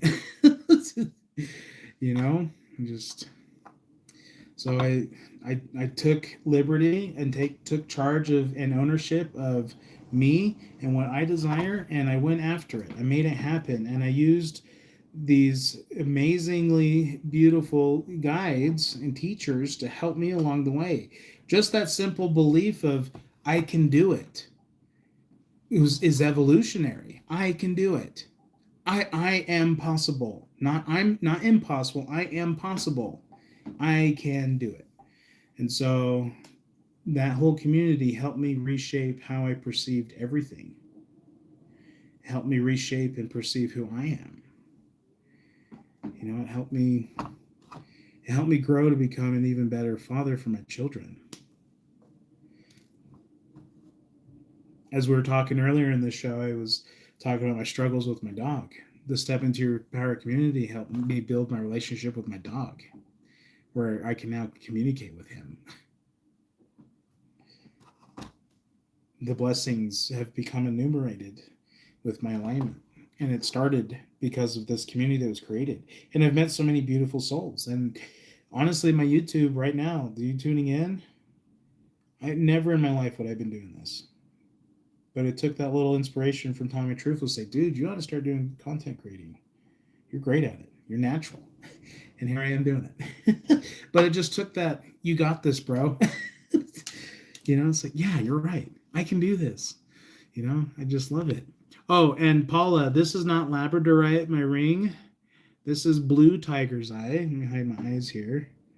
So blue tiger's eye I used for the wisdom. I used to help channel wisdom one of my creations. But this is also my very first ring that I made with an ingot. So I milled it, rolled it, I hammered it, pounded it, cut it, shape it. So this is my first like ring that I made from hammer and chisel and an ingot. My artisan made. So the silversmith saw my work and he's like, this is impressive for your first one. And he's like, but your engraving, I can help you improve. And I'm like, cool, let's learn. So that's how that came in. And then this one I'm working with is my purple turquoise. I talked about at the very beginning of my show, but my purple turquoise has got tons and tons of copper in there. This is naturally found, by the way. Purple and blue turquoise, you can find it just like this. It's not dyed. And really that copper inlay, you can't fake that. Sorry. But when I made this, I sized it too big because it had beautiful filigree on the band here. But my hands were swollen when I sized it. So when I put it on the next day, it didn't fit. And I'm like, oh, fuck. So to resize it, I just wrapped it with copper coil to enhance it. And this ring's become really, really powerful for me when I'm doing my channels. So it just is like, you know, I'm going to start wearing this more with my creations. So that's what I have. And on your fingers with your energy, your Reiki, your index finger is your power finger, by the way. So that's your power. So when you have a ring on this, you're exerting the power and force through your fingers. So there are significance to having a ring on a specific finger based on the meridian and energy points of your body. But your index is that power one. So, and then your middle one is actually your divine. That's your divine connection, your ether. So each of your elements, earth, air, wind, fire, ether. And then they demonize it, saying, oh, this is a bad thing. But really, this is the one that connects you to everything out there. Anyway, just funny. Look into it. You can find the research. Chinese medicines, practices, and acupuncture will show you, kind of talk about that. It's really fascinating. But, oh, I got some more comments on here. I better go look. Boop, boop. Oh, live chat. Yeah.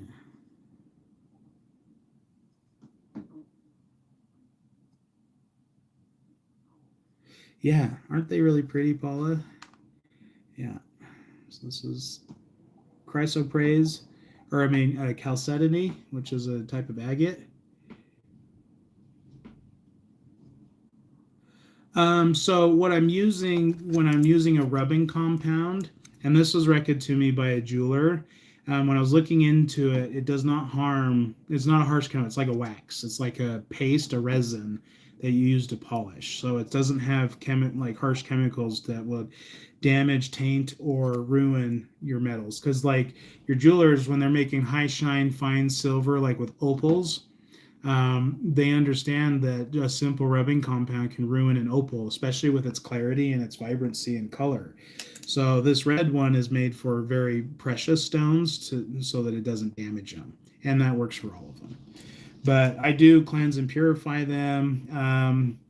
And I have confirmed with a couple of my softer stones with my pendulum if it's okay to use the rubbing compound, and it's okay.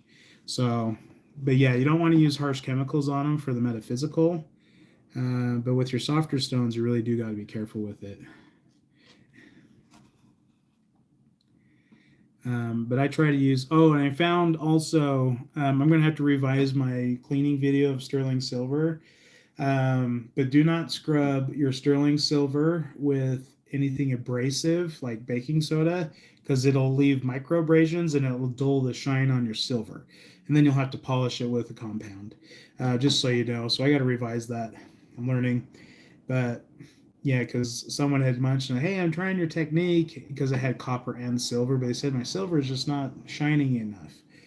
And I realized that the baking soda is abrasive enough to dull the shine on your silver. So there's that disclaimer. But I got a video. I got to update it because again, I'm optimizing what I'm doing. Oh shoot, I need a.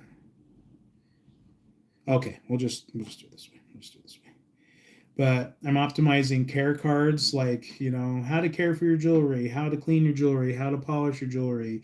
I want to do little QR codes inserts in with all my creations, just to kind of so they have all that information when they receive it. So you're getting a lot more, and I realize that I need to start doing this.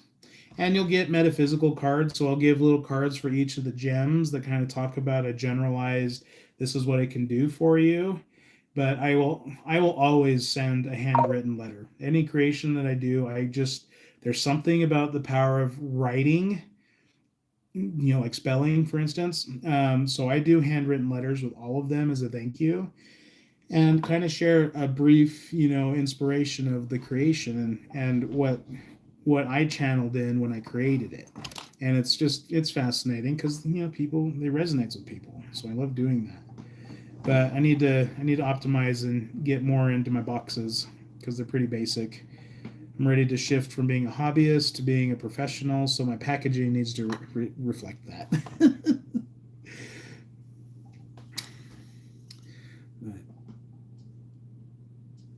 That's funny, Paula. Oh, say my name. Say my name, say my name. Only around you, everything about you. Say my name, say my name. So funny. Yeah. Well, and you guys are chiming in. You're beautiful. It's just amazing. I love connecting with everybody. Okay, so I've got my two. I've got my beads they do fit. Perfect. Then I don't need to do a link.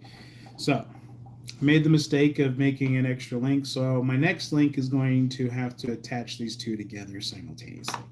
So I'll show you how I do that, because when you're chain linking, sometimes you forget to do something, then you have to undo it. So when I'm doing my bead linking and I accidentally do this, like, shit, I forgot to attach it to the chain. I'm going to show you the step that I do to get these attached. Otherwise, you'll have to cut it and remake it, which is annoying because I've done that so many times, especially when I've done like 20 links on a necklace and my thumbs hurt and I'm just like, oh, I gotta do another one because I messed up. I forgot to put the clasp end on. Oh, it's so funny. But we make mistakes, laugh it off, and have a good time with it. So yeah. So I'm going to make my first eyelet here for my loop. Okay, so we're going to do that. And what I'm going to do is attach this one here first. Okay, so now this one's linked. Now I make my my string on here and tie that one together. And then I'll put my beads on and then finish the link. Okay, 3, where's my black pliers?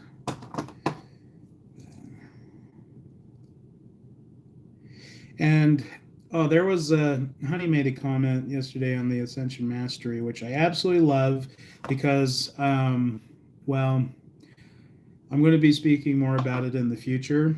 But the mushroom people have requested that I start talking about medicinal herbs, the powerful psychedelic ones.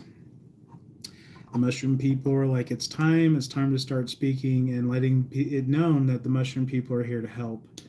So I'm going to start doing just sharing my stories and my experiences under the influence of that. But I pointed out because Honey made a comment yesterday about microdosing, and how don't be afraid to try a plant medicine that has psychoactive properties. Try it as a microdose and see how it makes you feel. Because truly, these plant medicines, they've been demonized, they've been weaponized, they've been used to scare people and control people. Like we have the whole MK Ultra experience going on. We had the whole LSD thing going on in the 70s. Like, and to be honest with you, the scare that came with that was because they were putting ungodly amounts of LSD in people. They were injecting it straight up. It was crazy. And yes, people's ESP was elevated through the roof. But yeah, but then they would impose fear under the influence of that. And that's what Batman talks about with the Scarecrow story. In Batman is his fear gas, is talking about LSD induced fear. And that can completely destroy someone's brain. And our government was doing that, testing and doing it on children. That's the truth. Okay, do your own research. You'll find out it's scary, but you know they demonized it, so they scared it. But what I'm here to tell you, though, like look at the works of Amanda Fleming and her research with LSD and helping with Alzheimer's and Parkinson's. It's astonishing. Like, and when she does her testing, it's like a tenth of a microdose. So freaking small of a dose. I mean, it's like a tenth. It's like anyway, so small of a dose. And that is enough to light up the brain on neural connections and re-establish connections. And it's an instant result where they go from being a vacant vegetable and not knowing everything to, oh, hey, how is everyone doing? Remembering faces, remembering who they are, having memories again. Instant. And so she's been trailblazing this. Look up her works, Amanda Fleming, about Alzheimer's and using some of these psychoactive substances. And even what's his face, the mushroom guy, what's his Paul Stamets? Is it Paul Stamets? Anyway, he talks about it too, and he talked about his psilocybin experience curing his lisp overnight. He'd struggled with his lisp. He was self-conscious because of his lisp. Like his story is absolutely mind-blowing, and he cured it all in one night. And he developed a self-confidence within himself to go about and start teaching and doing what his passion is. It's been awakening, and I'm here to tell you, in just some of my experiences, they help, and they've cured me. The mushroom people help restore my face. Like, I have my face back. I use them. I ask them, hey, help me reconstruct these nerve endings that are causing me problems with my face. And they did. They were happy to. It was incredible. And and the reason why I talk about it is because my inner child keeps popping in the HBO TV series called Common Side Effects. Total disclosure about what's going on with the big medical industries. Total disclosure of what's going on, what they're hiding about natural healing. Definitely worth checking out. Great little series. You can crunch all 8 episodes in a couple hours. Fantastic. But it talks about what they're doing, the corruption. Full disclosure. And because it's a cartoon, it's fiction, right? Work of fiction. And let me tell you, the way they illustrate Mr. Gates, oh man, Mr. G, in that series is so funny. It just makes me laugh. But yeah, so she did make a comment. If you're really needing help and some relief, look into some of those that can really help you. You know, if you've got chronic stress and anxiety, a little bit of bud, some cannabis, can really calm your nerves and put you right out. If you're struggling with appetite because you're such high anxiety all the time, it can really, just a small microdose, not enough to be inebriated or intoxicated, just a little bit. My mom just started using it. She was so against it. And I say this story because my mom, she worked with delinquent kids, junior high school kids that were in and out of jail because of drug trafficking, because of sexual offenses, because of so many violence, just, the kids that just are struggling, okay? Not great support systems. So my mom always had this pre-connotation that the flower is super bad because of her association with it, and they did a great job of demonizing it through the reefer fever or whatever that was happening in the 50s to scare people as it being the gateway drug, the date rape drug. Oh, so funny. Just to scare people. And then targeting colored people, dark skinned people, saying that they're the reason your daughters are getting raped and they're using marijuana for it. Yeah, they did a good job scaring people about it. But the truth is it awakens people. The truth is it for me, these plants, for a very long time, they just open more doors for creativity and love. For me, um, I mean, do your research. Cannabis has so many benefits, and you don't need to be high on it to receive it. Like I've come into the understanding that our endocrine system, our whole body, actually needs a cannabinoid in the system to help with the flow of everything. It's a part, and a lot of the produce we were eating naturally had it. Now I had to do remote viewing on it, like where's it from, because it's out of this world. Hey, what's up, Tina? But cannabis is not naturally here, but the ETs that brought it here, it's because they understood that it would heal you no matter what. Gaia allowed it to grow here because it will heal you. Even if you're abusing it, like it's still going to heal you to some degree. It's just I don't recommend getting, stony pothead, I don't recommend that at all, because really it can stunt your emotional growth, it can stunt your mental development, it can stunt a lot of things. I don't recommend abusing the substance because it does have negative side effects that aren't talked about a lot, but not like debilitating to the point that you can't function and it's destroyed your health and you'll die as a result. I don't think that there's been a single case of anyone overdosing on marijuana. Now, when they scared people into thinking that it's possible, the cases that they were using to verify that, oh, they died because they were using marijuana, using heroin. They had marijuana in their system, but they overdosed on the hard substance. They don't talk about why they overdosed. They just had THC in their system and said, "Oh, that's the reason why they died, is because they had that in their system. That's why it was outlawed, is because they made a false claim that it kills you." Which they show this in Common Side Effects. They talk about it, about the mushrooms in that series. So check it out. It's pretty wild. So yeah, I don't know. It's crazy to think about. All right, so this is all connected, as you can see. So we've got my charm here. We've got those beads. Kind of a cool color contrast. Now we're going to put clasps here with a leather lace because she's kind of a little country girl. So I like the leather for Western feel. And I'm masculine. Leather's good for men too. So that's my standard. That's what you're going to get. But I can always do others. I make customs all the time. Yeah, it's just been super fun. So we need to make a 16-inch necklace. So I have to measure out. And that's why I like this bead necklace, because it has a ruler here on it and it's grooved to hold my beads so they don't roll all over the place. So if I'm like say I'm stringing up a necklace that's a beaded necklace, I can lay out my pattern before I string it, so I can like how it looks and modify it, and then I can just string it right in a row. So I love working with this little workbench that I have. If you're into beading, get you one. The little cups and the trays and the measuring tool. Okay, so 16, so half that is 8, so I need to measure 8 inches. Okay, because she's a little tiny, so we're going to do a 16-inch necklace.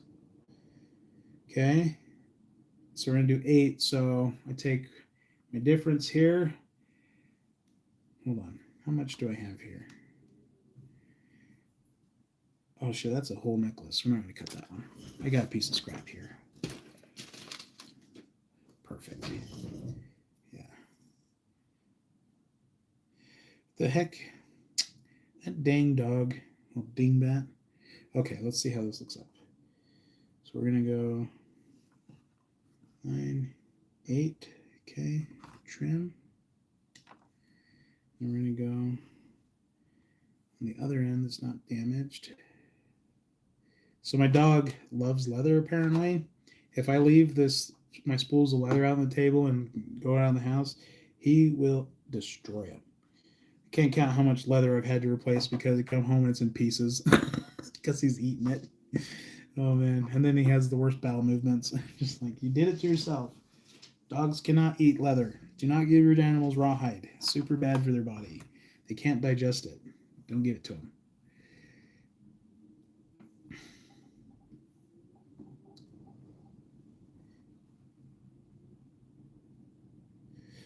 Oh shoot. Okay. Nope, I sized that wrong. There we go. Perfect. Okay, so size that 0. Come here, 1 to 8. Fold that in half.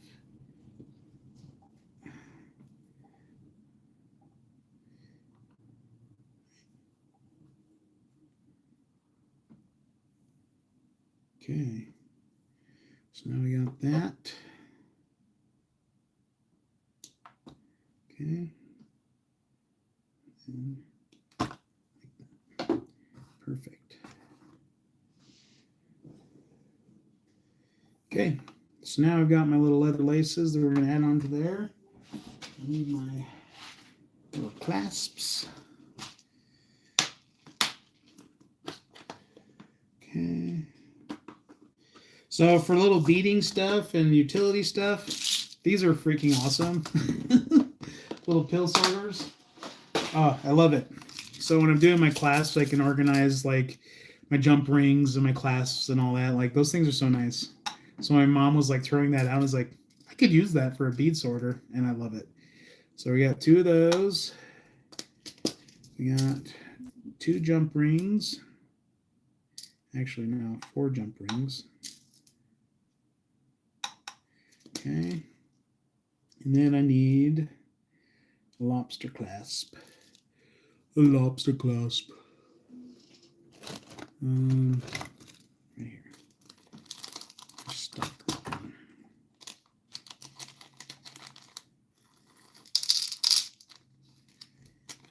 Yep.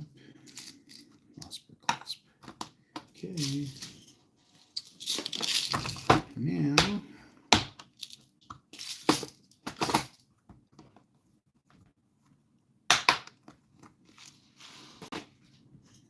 Okay. So the pliers I'm going to be using, they look like this. They got little teeth in there. And that little bump in the middle there, right on the top, that's the crimp. That crimps this down onto the leather. So I take, so I'll kind of show you here. But I take my little U, hide my eyes. I take that there, it holds up, and then I set my leather right into there, and I fold it down. Okay, so you can now see, hide my eyes, I have that there. So the leather's put, and then we're going to put that little notch thing here. Okay. So you can see how the tooth there, that little point. Yeah. It's going to curl right there. So then we just take it and just a gentle burp. Squeeze it, locks it, pinches it. Okay. Like so. Real simple. And that's why I just do these standard, because I can get any length. It's real standard. It looks cool, feels cool, lasts forever. I've tested these leather laces to put them through hell, and they literally go through. The only time I've had one break on me is because I had a piece of sheet metal cut it off. Like, that's the only time.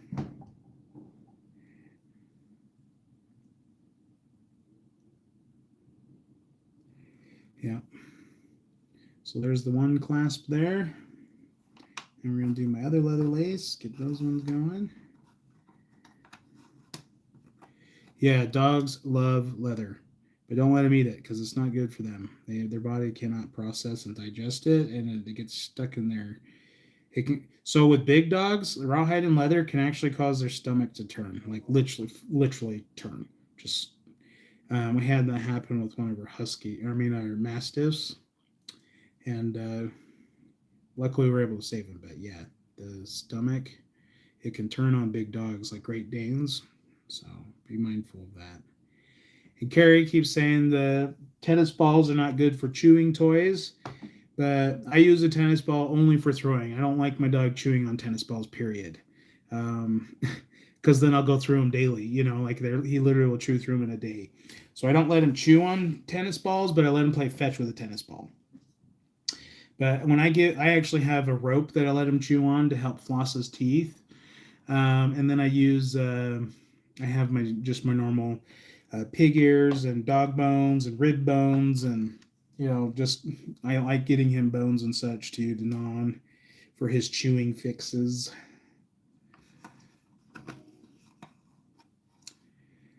St. Bernards, yeah, I want St. Bernards, but man, I'm not sure I like the fur. Carrie made that point. Oh, they shed a lot, and I was like, oh yeah, they probably do. But St. Bernards is so cool. The drool does not bother me because I'm used to getting my pants dirty all the time, working blue collar jobs my whole life. But the hair is just the hair everywhere. I can't deal with that. And every animal's going to be shed to some degree, but um, I'd rather just deal with short hair than the long fuzzies that stick to everything. Like all my mastiffs, sure they shed fur, but it didn't stay on your clothes, and the little fibers are like yay big, so it's like it's a little more manageable. But yeah, I get it. Animals shed. Even the ones that claim they don't shed, they shed. Like poodles.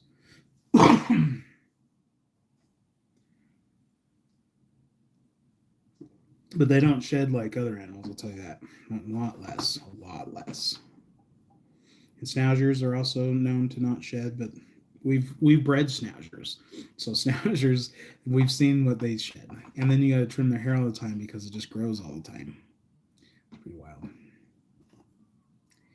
Yeah, my mom had this thing for white schnauzers, and so because she loved them so much, and the AKC didn't register them as dogs that had good genes, so they were like inferior. My mom proved them wrong and changed the AKC standard about white schnauzers being able to be registered on the dog registry. Just throwing that out there. That was my mom. She made it happen. But we used to breed white schnauzers back in the day. And they have pink skin. Some of them have silver skin. Yeah. Lots and lots of schnauzers over the years. So I kind of have a little spot in my heart for schnauzers. But they are terriers. So they like to kill things like rodents. So if you got rat mice in the house, get a schnauzer. They love playing with those things. Oh, my poor brother, when he was young, we had a schnauzer, and he got a guinea pig. And mom warned him, "Hey, you better be careful. They're known for doing that." And that dog would wait by the door. Well, one day he forgot to shut his door to his bedroom. Came home, guinea pig was dead. So sad. Blue healers also. So I had my oldest when she was like 6 to 8 years old. She had some parakeets. Loved them.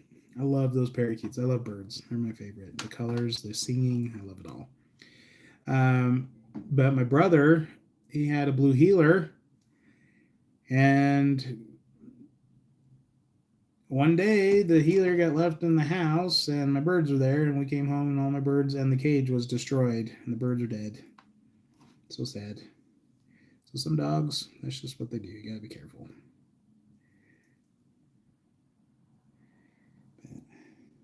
Yeah, let me tell you, breaking the news to my child. Rocky killed your birds. I'm sorry. It's the end of the world. Never have a bird like that again.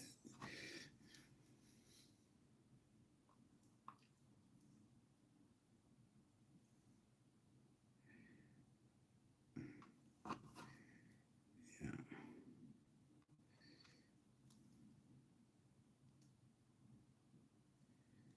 Okay. So we got that one on there. Beautimus. We're going to get this one attached onto there. Oh, I was thinking I was talking and forgot what I was doing apparently. Yeah. Okay.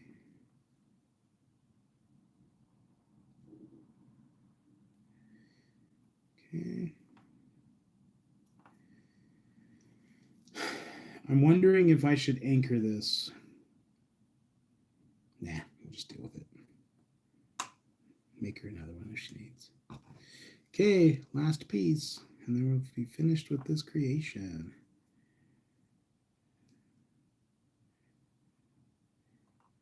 Yeah, healers are great dogs as long as they have a job. Like they're one of those dogs like Huskies. They need something to do. Otherwise, they'll just be a complete nuisance and chew on everything, destroy things, bad behaviors. Certain dogs, they're work dogs. They need something to do. So,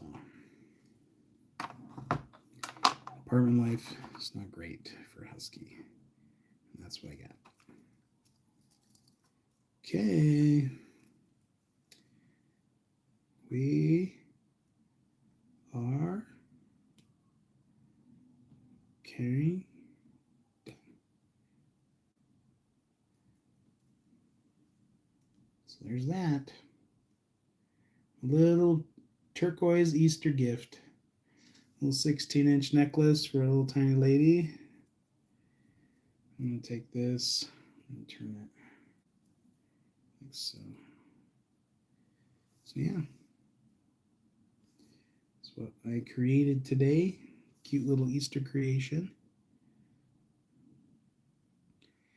And for anyone out there that's watching this video in the future, or those that are here with me now, just so you know, I got a ton of those little turquoise beads that I can do something very similar. So if you're interested, hit me up. Put some chatter out there. Get my button gear to making some, because I create based on flow and inspiration and intuition. What comes to me is what I kind of deal with. So today I woke up like, oh, I got to do an Easter gift today. So that's why I'm going. So that's what I did. Set out, create an Easter gift. Also is like, I had to get my legacy piece going because I'm going to start using this to push. So I had to get progress pictures of this. I wish my video would have worked because that allowed me to clip sections of it to start making short reels of what I'm doing here. But I figured I'll just try again as I finish sealing this one up, because it's watching the process as it's like coming together, framing it, and getting the stones seated. It's not very fun to watch. But when I have pre-made woven stuff that I can just stitch on there, I string up beads, I start putting in all the fillers. It's fun to watch it evolve piece by piece once it's at this point. So I figured I'll just try again with the video at the base frame point. So now this whole pendant here is solid, it's secure, nothing's going to bend and warp. So I have it completely anchored. So the rest of this is going to go pretty cool. So I have it, it's pretty, but you'll see here, but I've got lots of stuff that's going to be added to it. Quartz crystals right here, labradorite right here, and then I got lapis lazuli here. So yeah, getting my artisan line going, but I got other projects. I got a list of stuff. I realized I got Carrie, 2 nieces. I got a lady from Germany that's hit me up about opening a market so she can buy some stuff. We got to do that today. Someone named Christy, I got a bracelet. Brock, I got a bracelet. Gabby, I got to get her stuff mailed off. And Tina, we're working on a pendulum. So once you mail me your crystals, we'll get it going. Oh, speaking of which, Tina, I'll show you since you're on here. This is the lapis I was going to use on the end of your pendulum. So you see how Hermione has that big knot on the bottom? It's nice to hold on to a bigger bead at the end. So this is what I have coming for you is his little lapis oval bead. And I have big square ones too, but this one I think would be really cool for you to just pinch and hold on to, like a little tablet. So this will be on the end of your pendulum when I make it. So just so you guys know, like, you can reach out to me through email. We can plan things. And my website is sweetroxxhandcraftedjewelry.com. I have it in the link below. But you email me if you want something custom. If you want a custom necklace to go with a pendant that I have, you just email me about it. Because it's, I'm pretty reasonable. And I get back to my emails as best as I can. Sometimes it might take me a day because I only got two hands and two eyes. But all of my customs, the best way is just email me out through my website. And I'm pretty good at getting back with you on customs. I'm still working out all the back end paper drafting stuff, and then I'm formatting a whole new web page to add those little different. I'm changing my web page up again. So I got lots of things I got to work on the back end, but because my hands are feeling good right now, I got to craft. It's when my hands aren't feeling like crafting, that's when I can work my computer part. So I have to balance that so I make sure that I'm flowing and creating and managing everything else. So when my hands don't want to work, yeah. Yeah, I need two of me. I need a partner that is ambitious as I am in what I'm doing. Pretty much. Tina, we've kind of talked about things a little bit, and I like the idea of partnering, but I'm actually talking like a marriage partner. Like I need someone like that that's here with my kids all the time. Like that's what I'm needing. But I can't just go ask somebody, "Hey, you want to marry me so you can do this for me?" It doesn't work like that. There's obviously a connection, but um, until the right person comes around, I my mind is I got to do it myself, and that's how it's going to go. And I'm resilient enough to do it that way. So I enjoy doing it too. So I'm grateful. I really am. But one day that person will waltz in and be like, dude, let me help you. Because they're out there. But I mean, like literally walk into my home and be like, oh shit, needs help. Because like if I were to show you what my workbench looks like right now, you'd be like, how do you get anything done? It's so unorganized because I have shit everywhere. Oh, it's so funny. I love it. But yeah, it's great. So this is amazing. Turquoise, when it's given as a gift, um, it's just such a beautiful and magical stone. Like you're inheriting it for life. And so I make sure with my turquoise pieces that I'm making them pretty. Um, like all my jewelry, I make sure that they last. Because I want them to be passed down. I want them to be carried through a family. Like it isn't just jewelry. Like this is artistry. This is what I'm doing. I'm interacting. But with the pendulum reading, I have a bunch of charms, but the pendulum said hummingbird for this one, so that's what we're going for. Yeah, didn't shut down my phone today, and I also rebooted my Wi-Fi router. I rebooted everything, turned my phone off and all that. Because I made sure that I wouldn't have any. There wasn't something I was doing because I use, I do handle a lot of processing of data through my mobile, and I imagine after a couple days of that, it gets tired, needs a reboot. But yeah, I got to read these here. At 2:22. Oh, that's crazy. That's funny.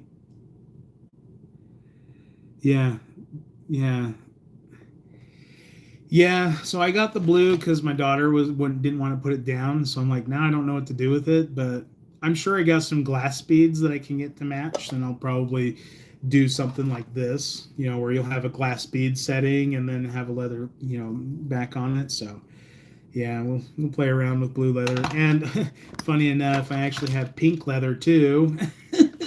My little one, she's like, we have to do it. And I'm like, magenta. Okay, I mean, I like it, but we're gonna have to figure out what goes with it because not a lot of stones go with bright colored stuff. So I'm gonna play around with these leather lace and see what I can do with it. It might even just be used to wrap a bottle or something because I got crystal chargers that I haven't been able to invest into all the materials I need yet because I keep getting pushed to just keep focusing and working with what I got. It keeps what's happening is the key when I ask and if I should do it now. My idea is what I'm always getting confirmed is that I just need to work with what I got right now. Yes, it's coming, but just work with what I got. Because I'm telling you right now, these crystal chargers that I have a formula that was revealed to me through a dream about a salt mixture that acts like a battery. So that's what I'm playing with. is making an actual, it's like a crystal battery you can put in a water container, any water container, and neutralize, harmonize, and adjust the frequency of your water to a resonant frequency that is for the heart. So it'll have your 528 hertz for the heart healing. So with your crystal water, it's neutralized from 5G and Wi-Fi and Bluetooth and all that stuff, and it the the mineral content basically creates a negative ion charge that allows, like, it's fresh water coming from a stream, but it's come through your filtration, it's come through your tap, it's all neutralized because of the copper. And yeah, it'll, and then the frequency of the water is the 528, like for the heart healing, because when the heart is running good, the body starts healing really, really good. And I realized that when I was working with my gua sha, my green aventurine gua sha that I use with my face. And I use it with my aches and pains too. My daughter, she had some back pains, so we were using this to massage things out. Not painful for her, but this thing's great for deep tissue work. My green aventurine really stimulates the heart chakra, which helps with the blood flow, helps with circulation, helps oxygenate the blood. So I love working with it. But I'm just babbling at this point. I better read some of my comments since I'm babbling here. But Paula, thank you for coming in. I love you so dearly. And I still have your earrings. Paula gave me these Brazilian quartz earrings on my ears. These are amazing. They help amplify what's going on up here. So I love working with them. I wear them every day. They're amazing. Got to clean them. So have a great day, Paula. I'm going to go too because I got to get on a Zoom with Jimmy soon. But yeah, so it's all good. Oh, cool! It was a full moon. That's what I thought. We had a full moon, so I had cloud cover. It's like I haven't been able to full moon charge ever in the past 8 months because there's always cloud cover, and it's so annoying. So it's like when I get to half moon, I start manifesting. We were gonna have clear blue skies on the full moon, and I'm gonna be able to see it all. And it's like I put it out there, and then all of a sudden we get climate change happening. I think they know. I think they know that I'm here. It's so funny. But anyway, we're gonna call this one to a close. I don't even know what time it is at this point. 12:30. Yeah, so we're out of time. I said 12:30 is when I wanted to end this today, because I got to get my dog out before I get onto my the step into your power stuff today. So I don't want him bugging me right in the middle of it like he always does. So I'll take him out before. So anyway, and my stomach's bumbling, so I need to go grab some grub. So thank you for tuning in to my show. Thank you so much for enjoying it. If you haven't done it yet, go ahead and hit that like, that subscribe, and seriously, send me an email on my website. I can do customs. That's how I'm doing it right now, but I do have a little list of stuff that's coming up in the next couple days. But I need to get started on this so I can start doing some social media posts with this to market it a little more. So have a wonderful day, guys. I'm so blessed and grateful that you all came into here. Yeah, 3 p.m., but I got to go Jimmy before that. So yeah, I'll be there because I think I'm going to be tuning into this one today, which is exciting. I don't really know what to expect, but he asked me today, and it's like, cool. I'm open for it. I like being open-minded to just be open to everything. So it's a 3 p.m. Eastern Standard Time is the Step Into Your Power today. So 1 p.m. Mountain Standard is where I'm at. So noon for you, Tina. I think you're on, what's that, Pacific? Anyway, but yeah. So I'll see you all there on the Step Into Your Power next. So y'all have a wonderful day. Thanks for tuning in and enjoying my creations. And we will see you next time. Bye.